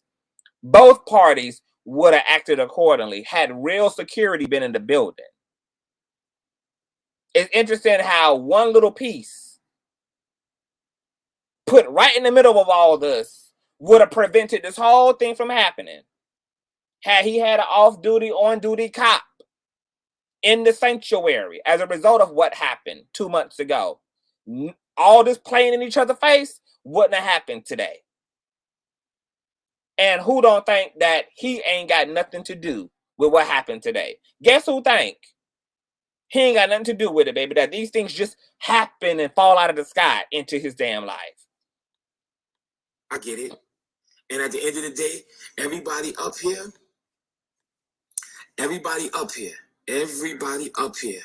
97% of the people that are watching right now are African American. So I want y'all to look at these comments going up and down, up and down, up and down, up and down, up and down, and look at the negative comments, right? And I want y'all to understand, what if I was your brother? You're stabbing your brother, okay? If you feel you're taking the church's money, prove it. Stop just saying it. We know that y'all ain't got no money to take except what was taken. The church ain't got no money. You got all of it, which is why the robbers didn't even bother robbing the congregants. They robbed your ass. And that actually is sad. It's sad that the church ain't got no money, ain't got no resources to steal, because they, it seems to me, are getting the least out of all of this. This is why they ran up in there. They ran up in there to get you, who happen to be inside the church.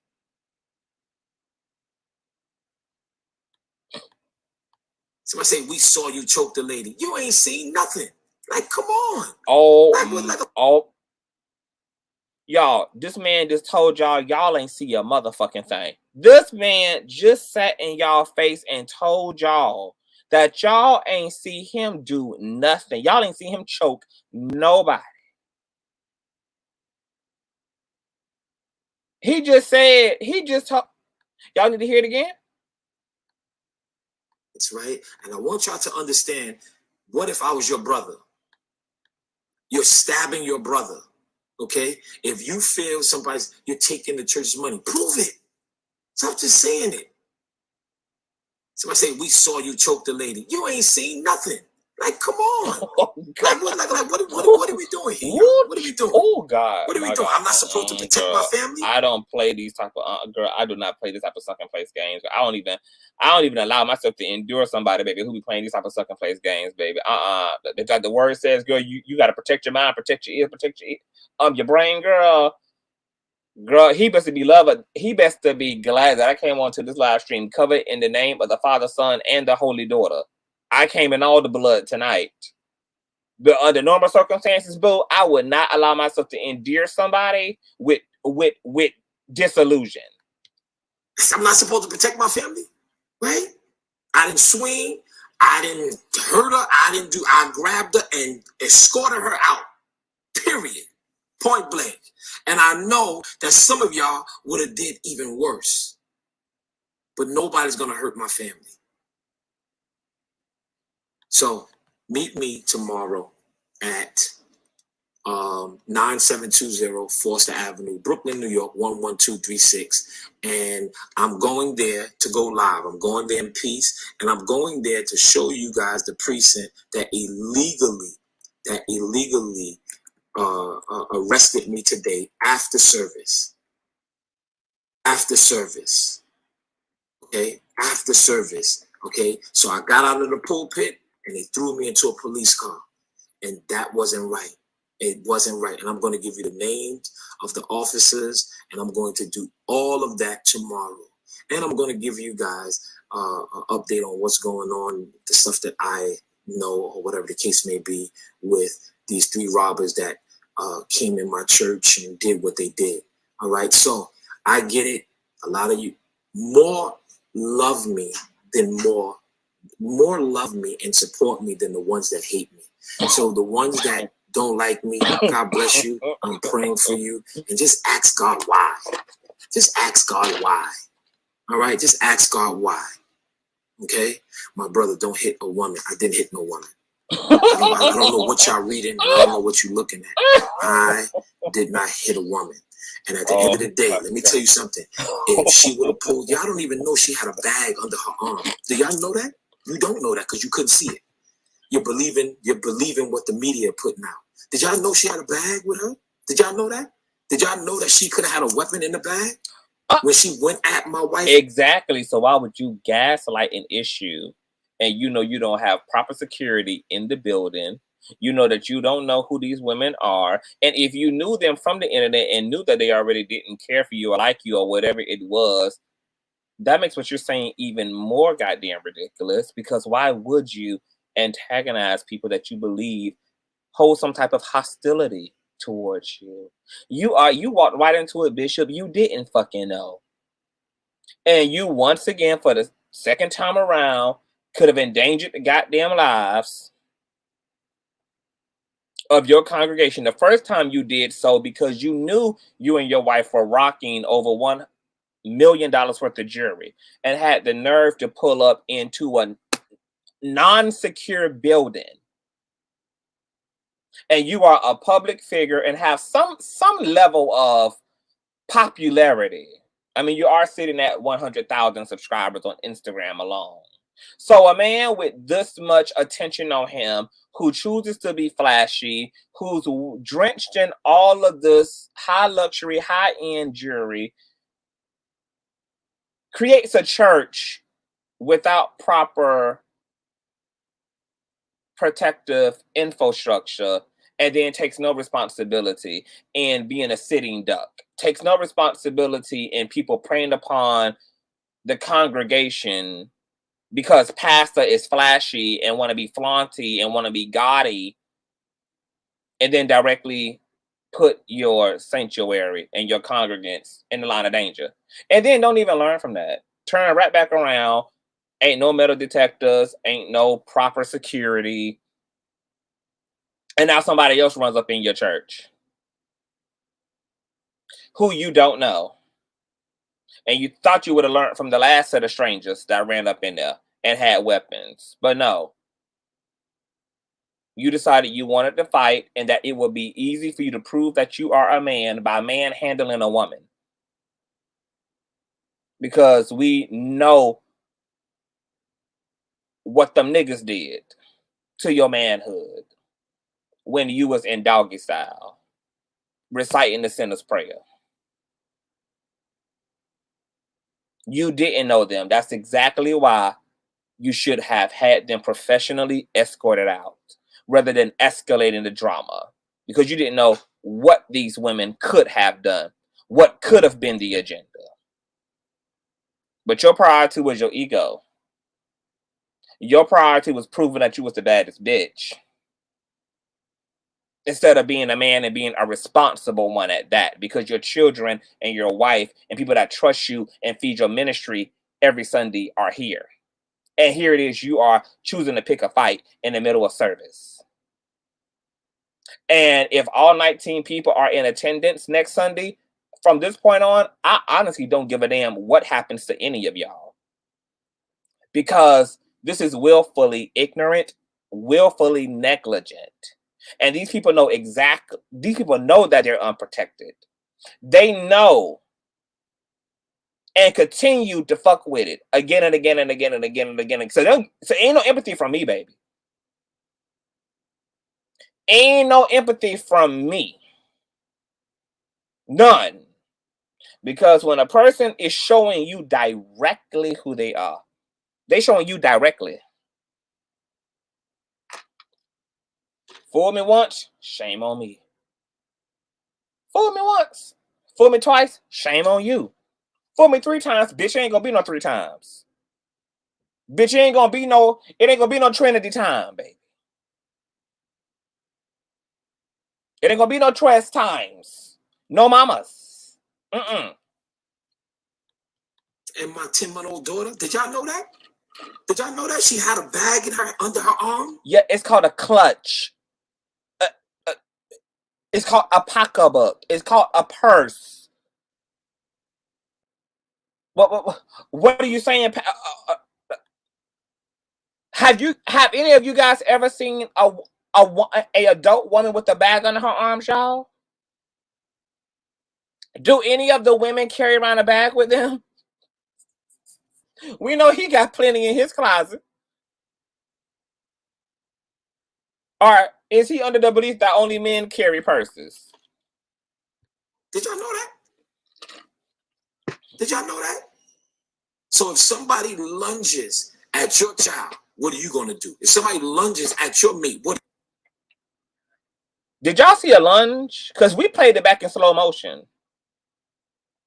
Did y'all see a lunge? Miss Mamas didn't even make it completely out of his reach before he had done gripped and grabbed her up. Where did she lunge? She was technically still in front of him while at the time that he grabbed her. Where was the lunge? She didn't pick up her speed. She ain't do none of that. Where did she lunge? She wasn't even in arm's reach of the wife, who was seated up against the wall. And if you run the playback back, the wife didn't even stand up. Hold on, did she stand up? Either the wife was sitting down or the wife was standing up clapping. So the wife didn't even perceive no damn danger. So that's why you're not able to successfully spin this narrative on people with seeing eyes. The wife was either sitting down or she was standing up clapping with the rest of the congregation. She wasn't even perceiving danger. This is your narrative, and you know that you had at-home advantage, and you have the luxury of having a wife who's going to feed your delusion and having 19 motherfuckers who going to agree. What are you going to do? What are you going to do? What are you going to do? So, I've been blocking a lot of y'all as y'all go up and say crazy stuff. And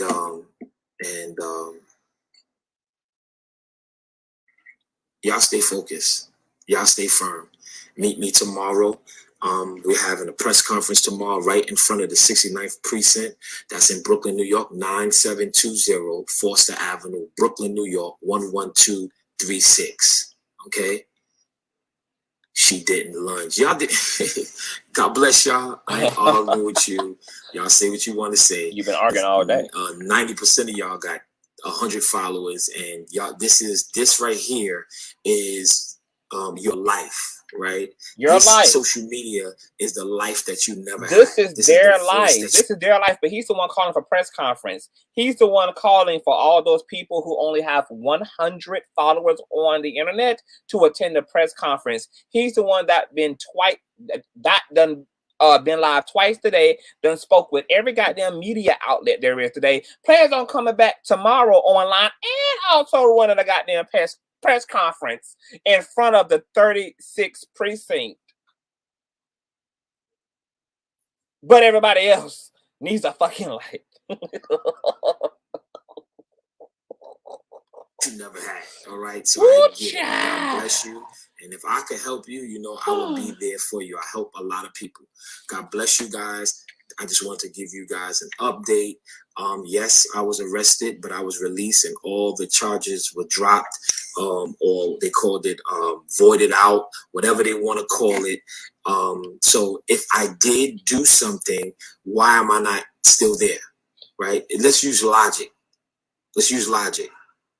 And she's still there. Amen. So I just need y'all to get that understanding. I'm not scared of y'all, and I'm not scared to be in my church. And I'm going to continue to be in my church. But one of the things that you're not going to do is come inside of my church and do what you want to do. That's not going to happen. It's never going to happen. Period, point blank. All right. So y'all meet me tomorrow, if you can, at 9720 Foster Avenue, Brooklyn, New York, 11236. And the ones that support me, thank you so much. And the ones that don't support me, pray. Pray. That's all I ask. Pray. Pray, pray, pray. Amen. Because this is nothing but the devil. This is warfare. That's all it is. This is warfare. And I'm staying on the wall. And I'm staying in prayer. My church, we're on prayer every morning at 5 a.m. We are staying in prayer because the Bible says the prayers of the righteous avail much. That's what it is. The prayers of the righteous avail much. And everybody that's putting up all of this derogatory stuff, look at yourself in the mirror. All right? Look at yourself in the mirror. Amen. If I offended, they look in the mirror and they don't see a 1 or 2 time convicted felons staring back at them, who's still being investigated to this day, allegedly. Did you forgive me? That's all. Because I forgive you. If I offended you, please forgive me. Let's get to know one another. If you feel that I'm this and you feel that I'm that, okay, I get it. But let me ask you this. Can you forgive me? That's it. I don't want no enemies. I don't have time for no enemies. I don't have time for no enemies. Just forgive me. You ain't got... Just forgive you, but Larry Reid even apologized to you, and you apologized back to him, and then you turn around and file a $20 million frivolous lawsuit against him after you made up with him, after he issued you an apology for coming off as insensitive, and you apologized in return. How is that going to work out for your lawsuit if this even is something that sees the light of day? How you don't want no enemies, but you're willing to continue fighting with people who are not being bothered, people who are not bothering you, and who are simply giving commentary on a situation that you want all media to pick up, which is why you're interviewing and issuing statements to all these blogs and media outlets. But you don't want no enemies. You would have did better off befriending and or working in tandem with Larry Reid and King Jives than working against media.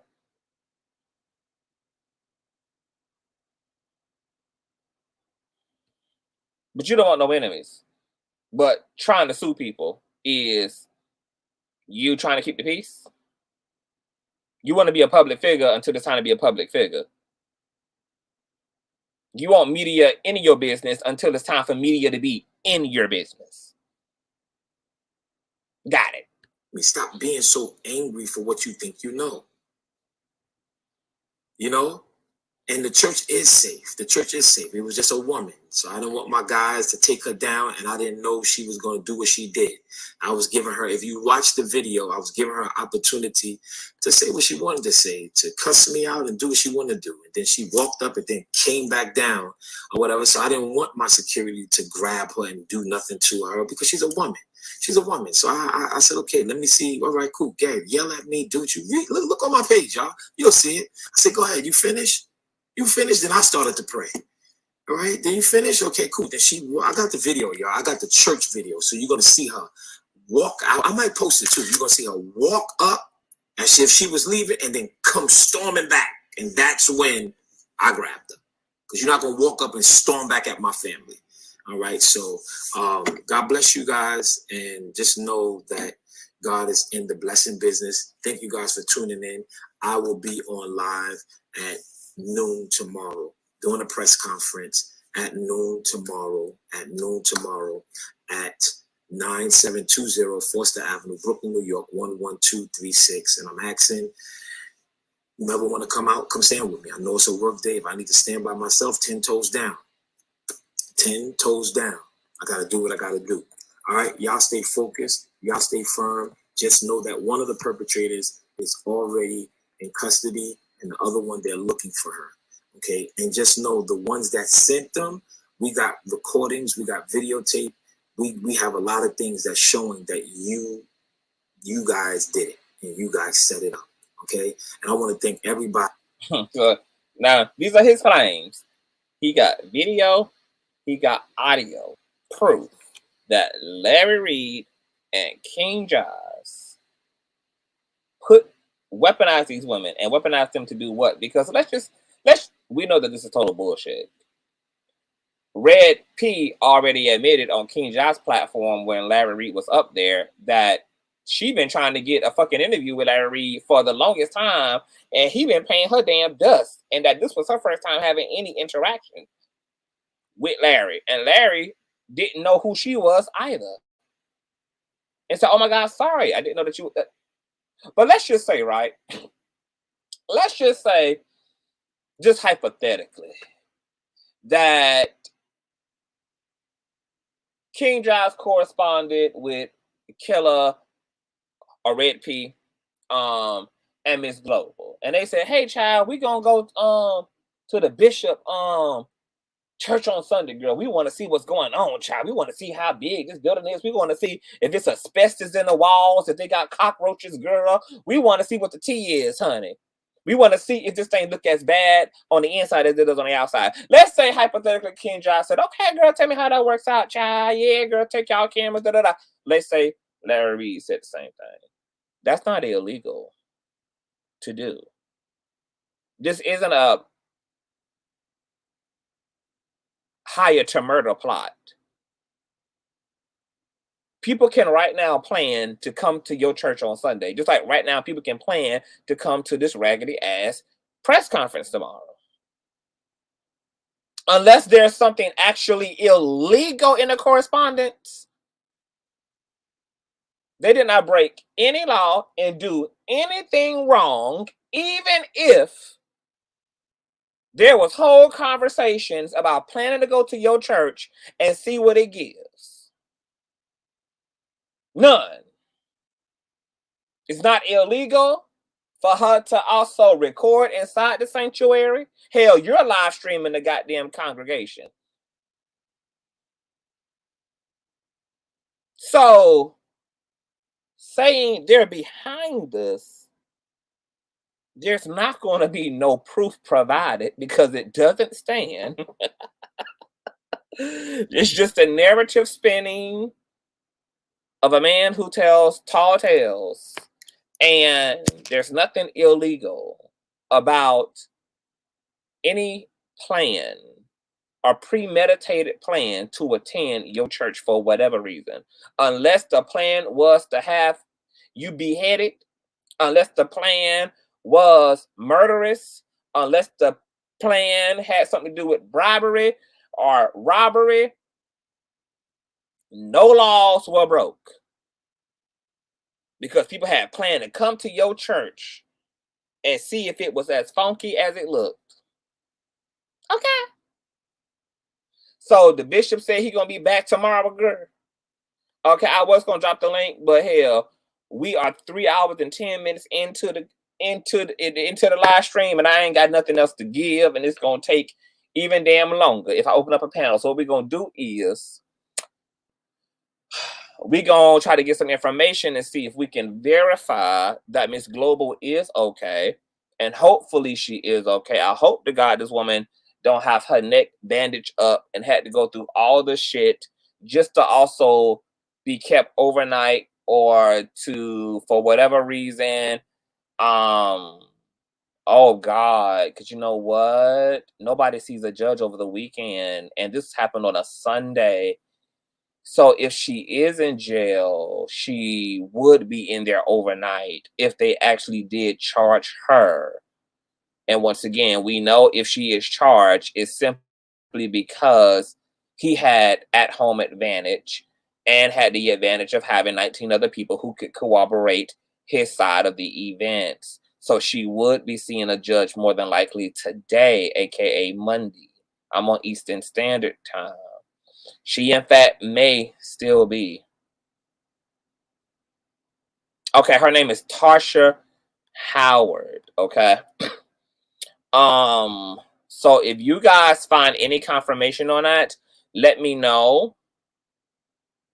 Okay. I'll hit Jives up as well before I go live tomorrow to see if they've heard anything. I'll probably find Red Piece information as well and see if I can get an update and see what it gives. I don't think the police saw the video footage at the time, Nico. Yeah, I don't think that they saw all the footage at the time that police got involved to figure out what was going on and got her medical treatment and all that and took them down to the precinct. So that's that. Yeah, I'll contact Red P, and I'll also watch this alleged press conference and see whatever the fuck this video is he gonna do tomorrow. We'll come back tomorrow, get into it, and I'll open up the stream and let you guys up to sound off. I wish I would have been able to do that tonight, but I've already been here for so long, and I don't want this video to be like eternally long. But I want to thank all 1,000 of y'all in the building tonight. If you didn't thumbs up, please thumbs up, girl. We are only 140 likes away from 1K. So if you didn't thumbs up the video on your way in, please thumbs up on your way out to make sure that you also subscribe. Girl, that's a lot. I told y'all this retrograde gonna be in this bald headed whole shit. But in this, don't y'all see that there's a running theme of like court cases, like police lawsuits? There's like a lot of court related, like this is a very court themed retrograde. Okay. Tim Norman from Welcome to Sweetie Pies, Cardi B, Nicki Minaj. There's like all this court oriented legal stuff. It's very, very interesting. And I think that this retrograde actually is about that. It's about the past. It's about revisiting old. It's about a lot of shit, child. But I mean, this shit is crazy. It's wild. But I'll see y'all tomorrow. I'm gonna get out of here. Thank you all so much. Shout out to the 36K. If you're new here, continue to subscribe, girl. We're on our way to 37. Shortly, girl, we be at old nasty 40. And we'll be the kingdom that keeps on kingdoming, girl. So shout out to Nico. Shout out to all my patrons. Shout out to all you guys. I know I got to get up in Patreon, child. It's just so much. But, you know, I got to continue to give and give and give, baby. That's what I do. So I love you all. Shout out to Larry Reid. Shout out to King Jives. Shout out to all the content creators, girl. Good night. Thumbs up. And I'll see y'all in a few. Peace.